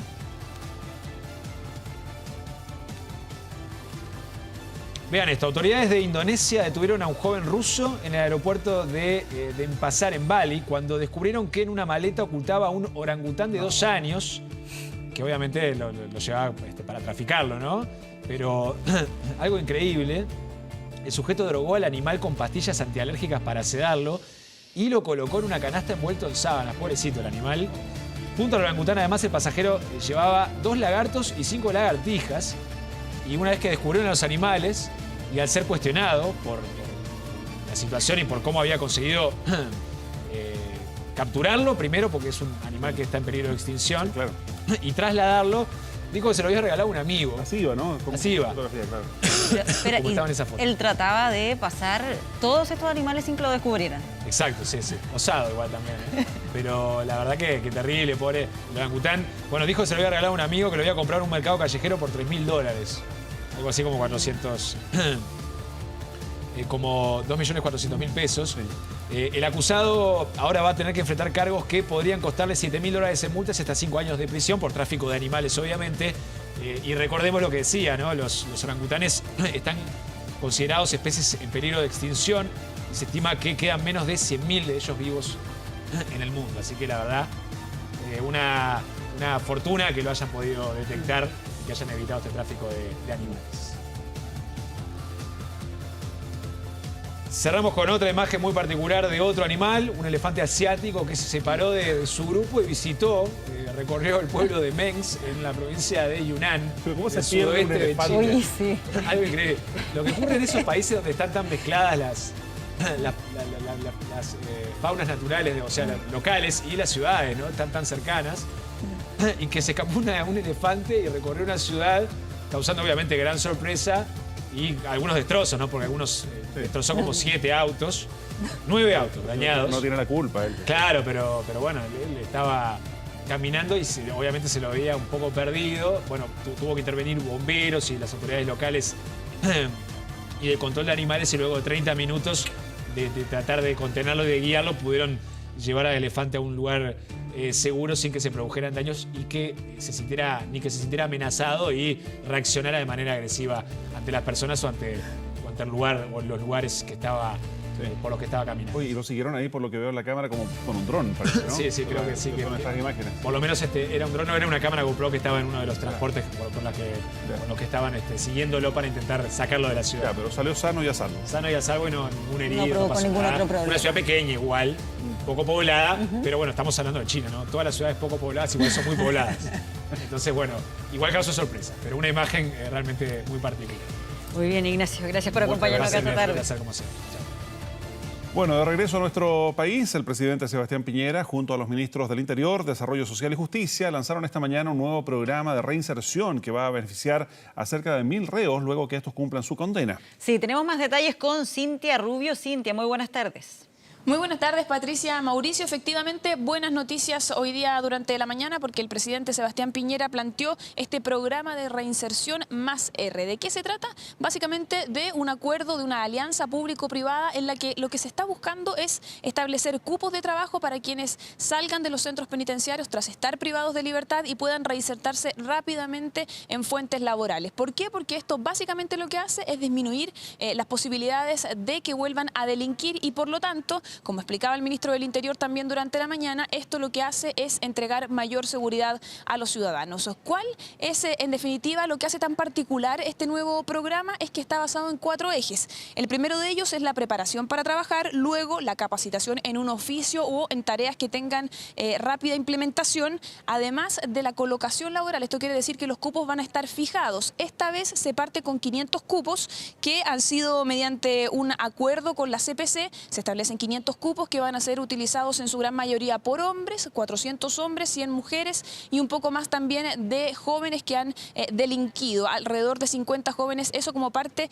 de la etapa piloto. Posteriormente se hace un plan de acompañamiento psicosocial y es allí quizás donde está el principal punto que marca la diferencia. ¿Por qué? Porque una vez que el reo salga, cumpla su condena y se transforme nuevamente en ciudadano, esté en la calle, lo van a acompañar a cumplir con sus tareas laborales. Va a estar siendo monitoreado constantemente, y también los problemas que se puedan plantear de cara a el lugar donde se está insertando, posibles discriminaciones, lo que pueda tener que ver con volver a relacionarse con más personas que tienen responsabilidades dentro de un trabajo. Todo eso va a ser mediante un plan de acompañamiento. ¿Por qué? Porque en definitiva el gobierno apuesta a que esto entregue mayor seguridad. Solo una cifra, Paz Ciudadana en el año 2012 estableció que el 51% de las personas que estaban privadas de libertad tenían tendencia a reincidir en los 3 primeros años. Todas esas cifras tienen que ser disminuidas mediante este programa, eso por lo menos es lo que está buscando el gobierno. Pasemos a escuchar entonces las palabras del presidente de la República durante esta mañana. El verdadero triunfo de la sociedad, lo que nos produce una profunda alegría, no es cuando un ciudadano, un compatriota, cae preso y pierde su libertad. Es cuando un compatriota se recupera, se rehabilita, recupera su libertad y se reinserta en plenitud en su familia, en el trabajo, en la sociedad. Por eso los que participen de este programa y lo cumplan a cabalidad y logren recuperar su libertad van a tener asegurado un trabajo por 1 año. El primer año lo asegura el programa. De ahí para adelante depende de cada uno de ustedes. Como en la vida, la sociedad puede ayudar, pero el verdadero arquitecto, el verdadero rector de cada una de nuestras propias vidas somos nosotros mismos. Bueno, una posibilidad que va a ser entregada justamente a quienes cumplan sus penas, pero además quienes tengan mayor posibilidad de reincidir, justamente para evitar aquello. Solo como promedio, por una persona que no reincide y que se reinserta en el trabajo, se ahorran en promedio 37 millones de pesos. Eso por la plata que deja de gastar el Estado, por la plata que deja de perder eventualmente una posible víctima. Se hace un promedio allí y se llega a esta suma que es bastante considerable. Pero pasamos a otra información, porque durante esta mañana además acá en el Palacio de la Moneda se estuvo realizando el habitual comité político, donde se conversó de diversos temas, de los resultados en las encuestas. También se hizo un balance positivo de lo que había sido este encuentro de presidentes Prosur, pero además se fijaron los lineamientos que ya se habían conocido durante los días anteriores, pero que hoy día se confirman. Esta ronda de reuniones que va a estar haciendo el presidente de la República con los partidos de la oposición, partiendo por la concertación, por la exconcertación, que va a volver al Palacio de la Moneda a reunirse en estas citas bilaterales que se van a estar desarrollando desde mañana, partiendo con la Democracia Cristiana. Va a ser la primera reunión que se concrete. ¿Todo para qué? Para conversar de cara a la agenda legislativa que hay durante este año, cuáles son los posibles acuerdos, cómo se pueden lograr acercamientos en materias que hasta ahora han sido algo polémicas, como por ejemplo lo que tiene que ver con el control preventivo de identidad, con la reforma tributaria y otros temas. A propósito de aquello también y de los miedos, entre comillas, que existen entre algunos parlamentarios de oposición, que lo que se esté buscando desde el Ejecutivo, dicen algunos, sea dividir para poder fijar posturas y contar con mayores votos de cara a las diferentes votaciones en el Congreso, justamente de aquellos que le preguntamos a la vocera de gobierno, y esta fue lo que nos dijo. Diálogo, encuentros, poder conversar entre todos, con la oposición, con el único fin que a las familias de nuestro país les vaya bien. Lo hicimos en el 2018, convocando a los 5 acuerdos nacionales. Aquellos que se restaron se dieron cuenta que no es lo que los chilenos esperan de la oposición. Para que a nuestro país le vaya bien, no solamente necesitan un gobierno que tenga las puertas abiertas al diálogo y a la construcción de acuerdos, sino que también una oposición que esté a la altura de lo que los chilenos hoy día piden, que es unidad. Las puertas están abiertas para poder avanzar en pro de los chilenos, y esperamos que esa apertura nuevamente de reforzar el camino de los acuerdos sea aceptado por toda la oposición, pensando en Chile. Último, comentarles 2 cosas. Uno, que también la ministra vocera de Gobierno ha anunciado que va a haber un despliegue de ministros en terreno, los que tienen que ver con la reforma tributaria, para explicarle a la gente a lo largo del país durante esta semana de qué se trata y cuáles son los beneficios más concretos para la gente. Y en otro tema también comentarles que esta es la última vocería de la ministra Cecilia Pérez antes de esta intervención quirúrgica. Ya mañana sería la intervención quirúrgica que ella misma comentó, de carácter ginecológico, planificada, y que la va a mantener alrededor de 2 semanas fuera de sus funciones por el postoperatorio, pero que ya mañana entonces se concretaría esto en la clínica alemana. Muy bien, Cintia Rubio, muchas gracias por todas estas informaciones. Buenas tardes. Buenas tardes. El tiempo. Don Iván Torres, ¿cómo le va? Muy buenas tardes. ¿Qué tal, Iván? Buenas tardes. Bajó un poquito la temperatura, ¿no? Sí, tenemos 26 grados y 7 décimas en este instante. Ayer fue prácticamente 31. Ya. Vamos de inmediato a revisar el tiempo para esta tarde. En general, prácticamente sin lluvia, Chile continental. De hecho, la zona norte, Arica, Iquique, Antofagasta, cielo claro. La Serena va a quedar parcial en las próximas horas y se vuelve a nublar en la noche, máxima de 17. Hay nubes también en la costa, me refiero a Valparaíso. Esperamos que vayan disipando en el transcurso de la jornada, va a quedar con escasa nubosidad en las próximas horas, máxima de 17. Cielo claro en Rancagua y Talca, Chillán, Concepción, nubes parciales, 23 grados en Chillán. La región de la Araucanía, también sin lluvias, máxima de 22, cielo claro. En Valdivia también despeja. Osorno con 16 grados, Puerto Montt 15 y Quellón, cielo despejado, máxima de 16. Oye, nada de lluvia, ¿eh? Nada de lluvia, están escasas, ¿eh? En Coyhaique esperamos nubes parciales con 15 grados, también Chile Chico. Solamente lluvias en Puerto Williams, en Chubasco, máxima de 8 grados y además débiles y ocasionales. Veamos los pronósticos insulares. Rapa Nui parcial, archipiélago Juan Fernández también y la Antártida chilena sin lluvia, máxima de 2 grados. Veamos Santiago. A pesar de que en la mañana algunos aparatos telefónicos llamados celulares anuncian lluvias para el fin de semana, ¿no? Yo les voy a contar que hoy día va a estar despejado, una máxima entre los 27 y los 29 grados acá en la región metropolitana. Veamos los próximos días. A ver. Veamos si tenemos lluvia o no tenemos lluvia.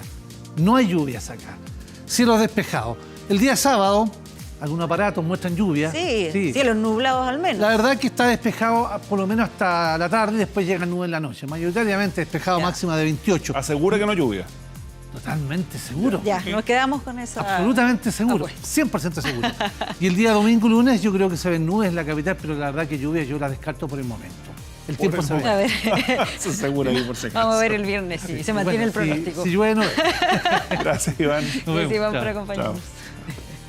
Bueno, y desde mayo, FONASA va a abrir su cobertura para la fertilización in vitro en clínicas y hospitales, ampliando en un 94% la oferta de programas. Sí, queremos conversar al respecto y para ello nos acompaña el director del Instituto de Salud Pública de la Universidad Andrés Bello, Héctor Sánchez. Doctor, ¿cómo está? Muy buenas tardes.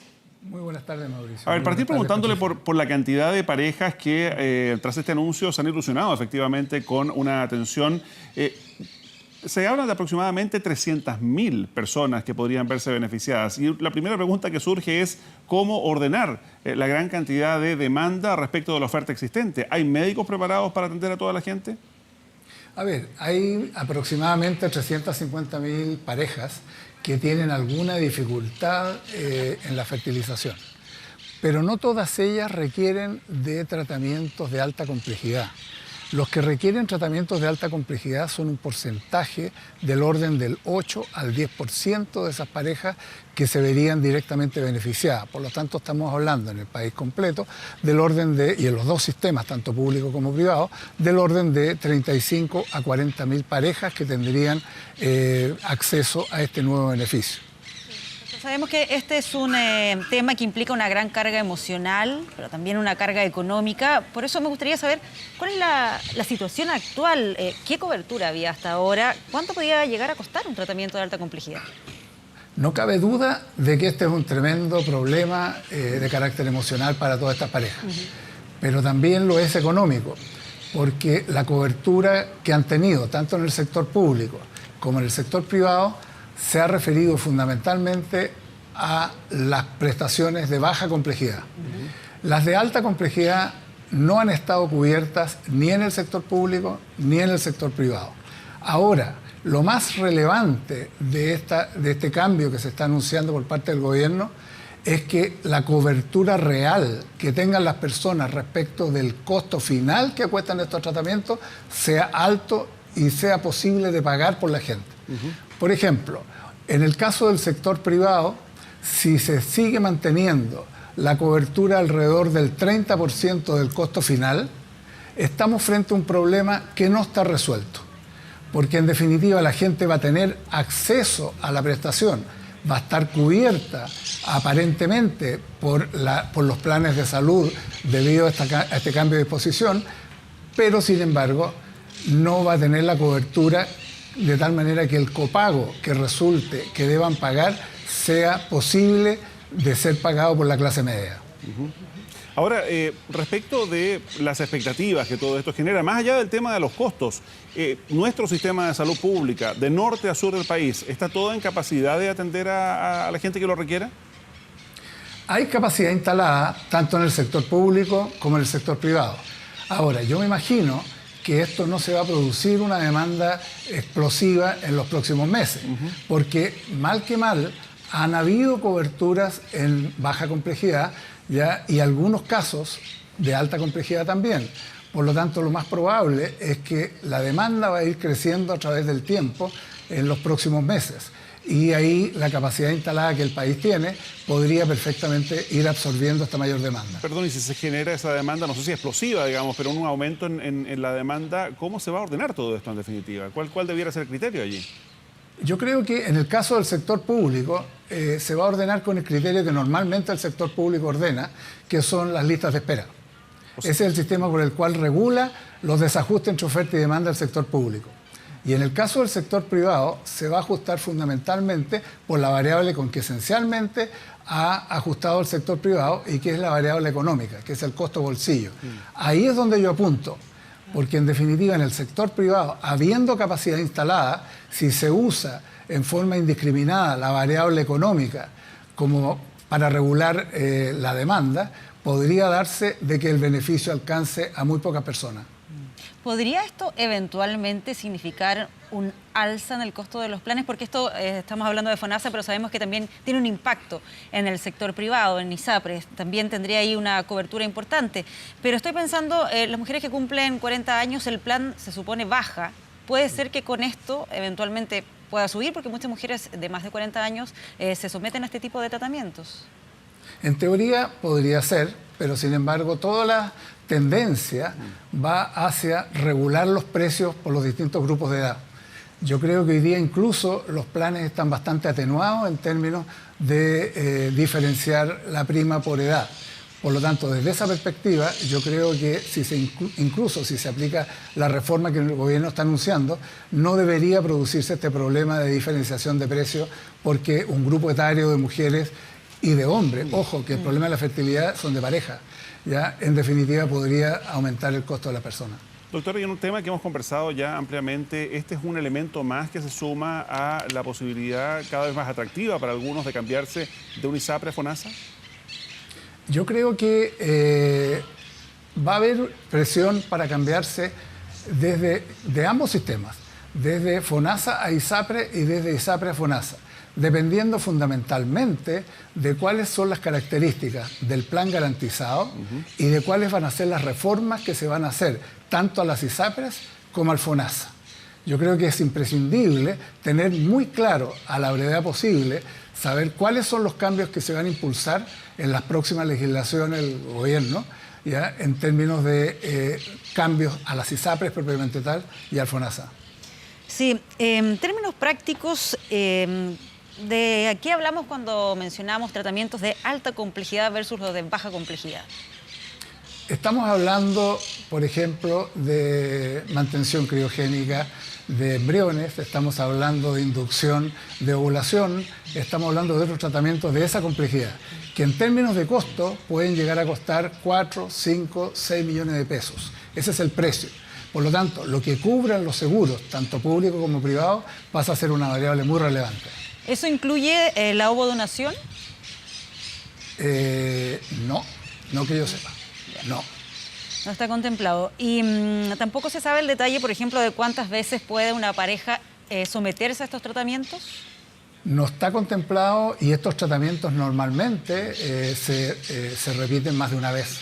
Por eso lo pregunto. Claro, se repiten más de una vez y por lo tanto la lógica sería de que si se va a dar cobertura, ya no podría establecerse un límite muy bajo para que pudieran ser estos tratamientos efectivos. Muy bien, pues, profesor Héctor Sánchez, muchísimas gracias por habernos acompañado a esta hora. Gracias. Muy buenas tardes. Gracias. Buenas tardes. Muy bien. 2 de la tarde con 41 minutos. Vamos a una pausa, ya regresamos con más noticias.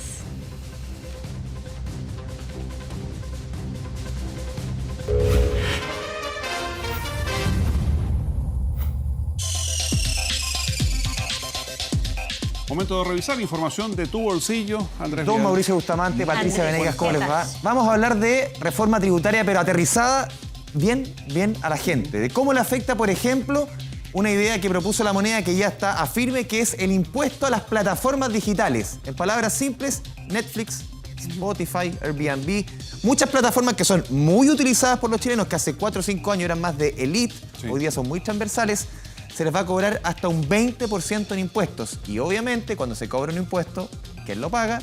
Lo paga el usuario.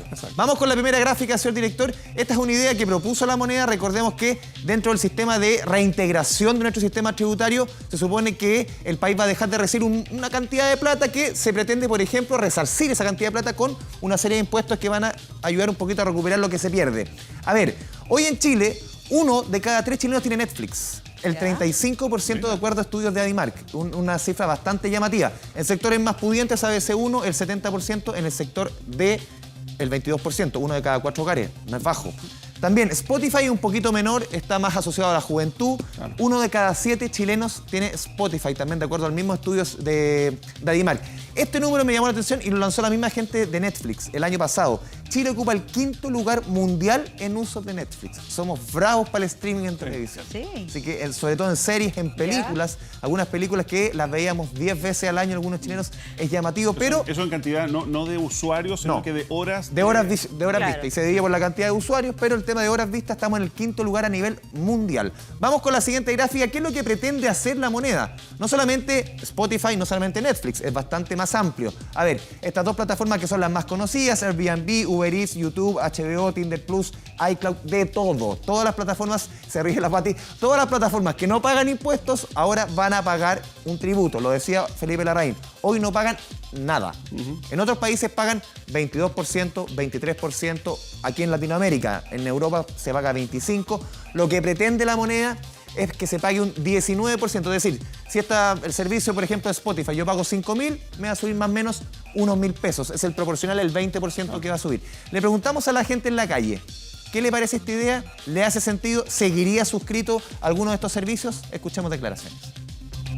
Si subiera unos 2.000, 3.000 pesos más, hasta ese tope podría pagar más, pero más de eso no. Sí, estaría dispuesto a pagarlo porque ocupo mucho esa plataforma, la verdad. Depende de cuánto suba. Depende de la cantidad, porque igual hay hartos servicios streaming gratuito, páginas para ver películas. Por supuesto, porque es algo que uno ocupa todo el día a día. Tendría que pensarlo en realidad, ver su producto calidad con el costo. A ver, ahí vemos la mayoría de la gente, como que todos dicen ya, si Luca más, lo pago igual. Lo que conversamos con Patricia mientras escuchamos las declaraciones del gobierno, en un principio había planteado un 10%. 10%. Ahora sube al 20%. Eso ya se zanjó, que sería un 19% el que se... Y no hay mayor oposición en el Congreso. 40 millones de dólares más o menos se va a recaudar con esto. No es tanto, si es más masivo que la cantidad de dinero que se involucra. Vamos con la siguiente gráfica. Vamos a ver, por ejemplo, el servicio de Netflix. ¿A cuánto puede subir? ¿A cuánto puede quedar este streaming que es uno de los más utilizados en nuestro país? El servicio básico, que hoy día está en 4.990, quedaría 5.462 si es que se sube el 19%. El estándar también sube prácticamente 1.300 pesos. El premium también 1.500 pesos. Y Spotify, ¿en cuánto quedaría? Lo vemos en la siguiente gráfica. Son alzas entre 600 y 1.500 pesos. Es el 20%. Ahora, falta para que esto se apruebe. O sea, está toda la discusión parlamentaria. La etapa inicial. La reforma tributaria, Mauricio, yo creo que este año con suerte va a ver la luz.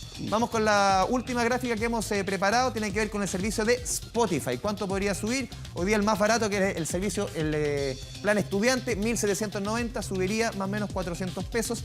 Y así sucesivamente. El más caro, que es el premium, subiría más o menos 1.000 pesos. Es el 20%, 19%. Es como que se le cobre el IVA, en definitiva, a estos servicios, que no se le cobra lo mismo, por ejemplo, que Uber o que Cabify, porque ellos pagan cierto impuesto en nuestro país, tienen trabajadores en nuestro país, tienen cierta relación un poco con nuestro país. Aquí es distinto, son empresas que operan desde Europa, que no pagan... ¿Cómo se va a detectar? Se cobraría a través de la tarjeta, porque casi todos estos servicios se pagan con tarjeta de crédito. Sí, todo a través de la tarjeta de crédito. ¿Y eso se va a detectar cómo? ¿Por el uso que tú le des por la tarjeta de crédito? ¿Se va a hacer una lista de cuáles son las empresas a las cuales se le va a cobrar el impuesto? Está todo en veremos. Ya. Está todo, sí, pero lo que dice Mauricio, en la tarjeta de crédito, ahí va a venir el mordisco, podríamos decir. Perfecto. Y se le cobra, obviamente, a la empresa que maneja este plástico. Le preguntamos a la gente de la Cámara Nacional de Comercio qué le parece este impuesto a las plataformas digitales. Escuchemos declaraciones. Hay una ventaja para los que no pagan impuestos. Los impuestos no son pocos ni bajos. Por lo tanto, no es justo que el mercado opere de esa manera. Que en algunos casos han subido los precios por este efecto cuando ha venido el impuesto. Otros han puesto una parte del impuesto, lo han indexado al valor del producto y otros lo han absorbido como plataforma. Depende de la competencia.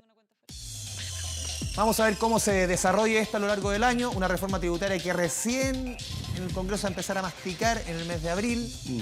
Yo creo que antes de fin de año por lo menos va a seguir pagando usted en la casa, lo mismo con Netflix, Spotify y todas estas plataformas.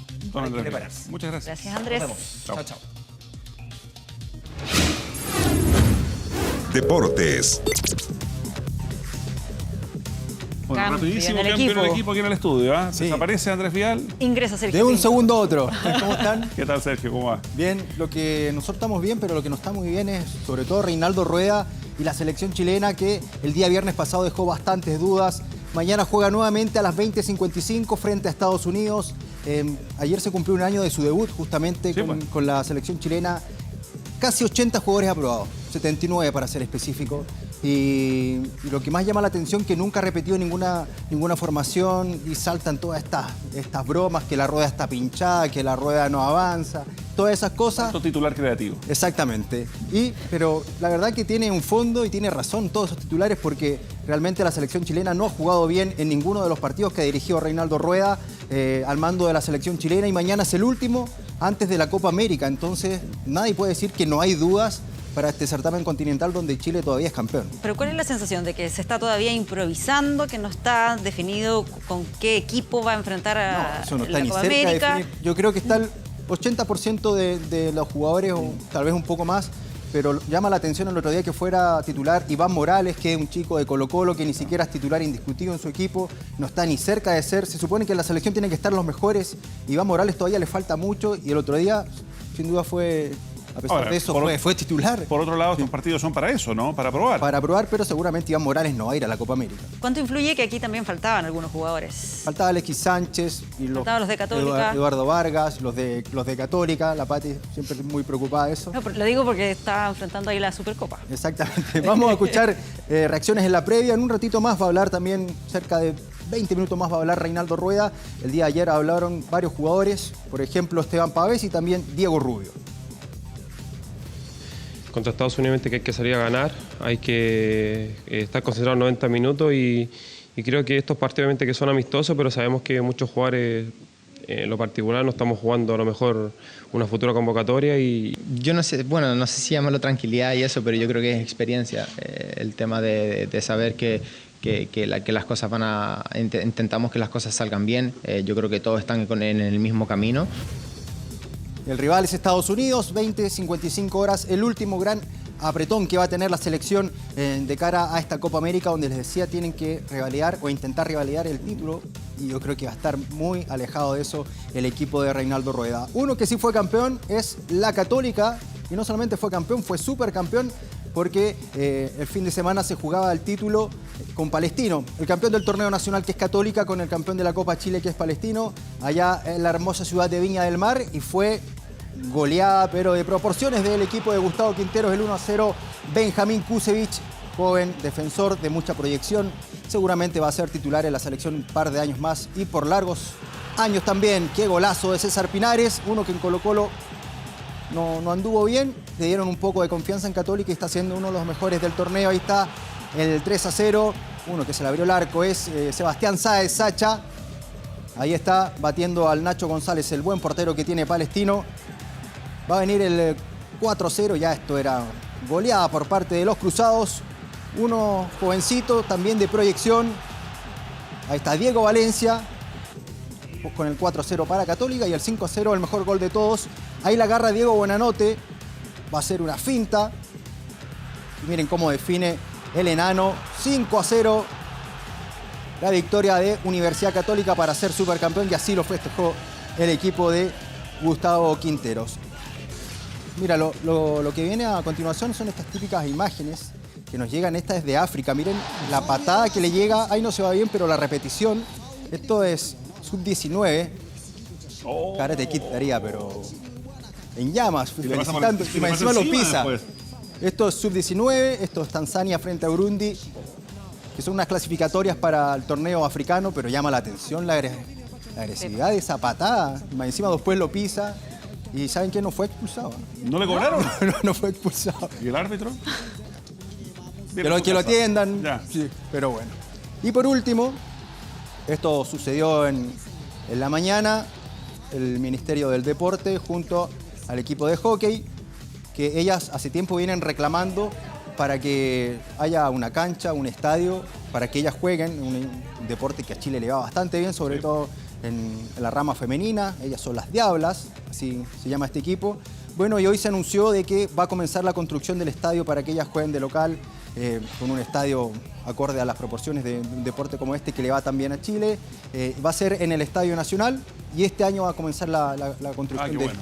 Porque solo existían las canchas privadas ahí claro, en Manquehue, por ejemplo. Exactamente. Y este va a ser de la Roja, de las Diablas. Escuchemos reacciones brevemente de este tema. Estoy muy contenta con la noticia, pero como tú dices, hay que ver para creer. Esta futura cancha que va a estar en el Estadio Nacional, un lugar central donde estamos pegados a otros deportes y nos podemos, ya no nos aislamos en ese sentido, sino que compartir con todos ellos también, que era un tema muy importante para nosotros. Buenas noticias entonces para cerrar este bloque de deportes y en un rato más atento a la conferencia de prensa de Reinaldo Rueda allá en Estados Unidos. Muy bien, pues, Sergio. Muchísimas gracias. Buenas tardes, chao. Nos vemos. Bueno, y la Universidad de Concepción recibió en grande la denominada Generación Centenario. Sí, más de 5.000 alumnos que se sumaron a la Casa de Estudios este año. Serán ellos los encargados de recibir todo esto, el peso de los 100 años de historia que cumple esta Casa de Estudios.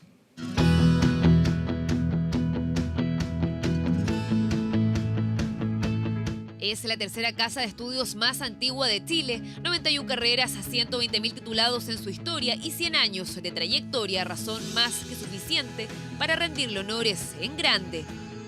Un monumento histórico nacional, patrimonio de identidad y tradición de la región del Biobío, así comienza la celebración del siglo de la emblemática Universidad de Concepción.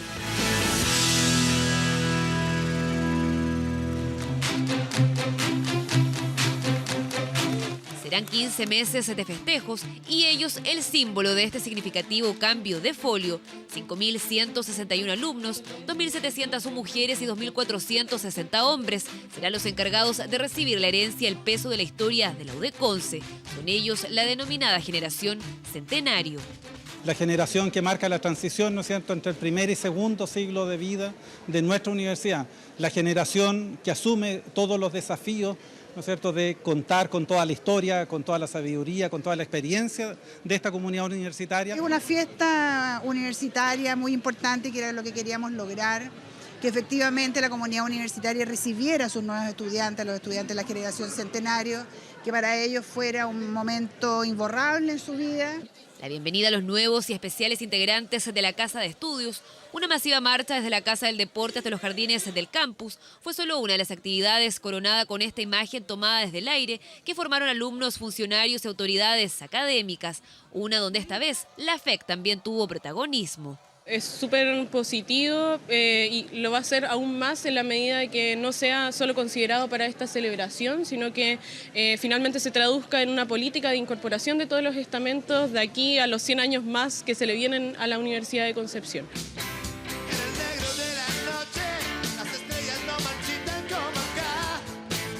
El broche de oro vino de la mano de Pillanes, la superbanda compuesta por dos ex integrantes de los Bunkers, de los Tanto en Piedra y Pedro Piedra, agrupación que grabó su primer videoclip en la Biblioteca Central de la Universidad de Concepción. La producción del video en sí tomó una noche. Llegamos cuando la biblioteca cerró y nos quedamos hasta que tenía que abrir. Ese fue el horario de trabajo, así que teníamos solo una noche para lograr todas las tomas. Afortunadamente se consiguió y terminamos al amanecer grabando afuera, un último plano que es exactamente donde está el escenario puesto ahora. Es solo el comienzo de innumerables actividades en el marco del centenario de la tercera universidad más importante de Chile, la más grande de regiones. Todo un emblema de Concepción y el Biobío, tal como versa su himno Un faro que ilumina a los espíritus del sur de Chile.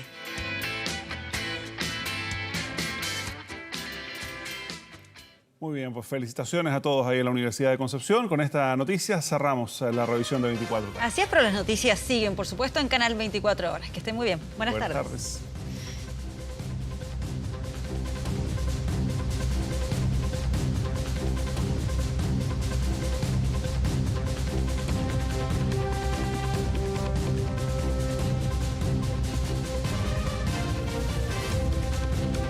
Hemos presentado 24 tarde.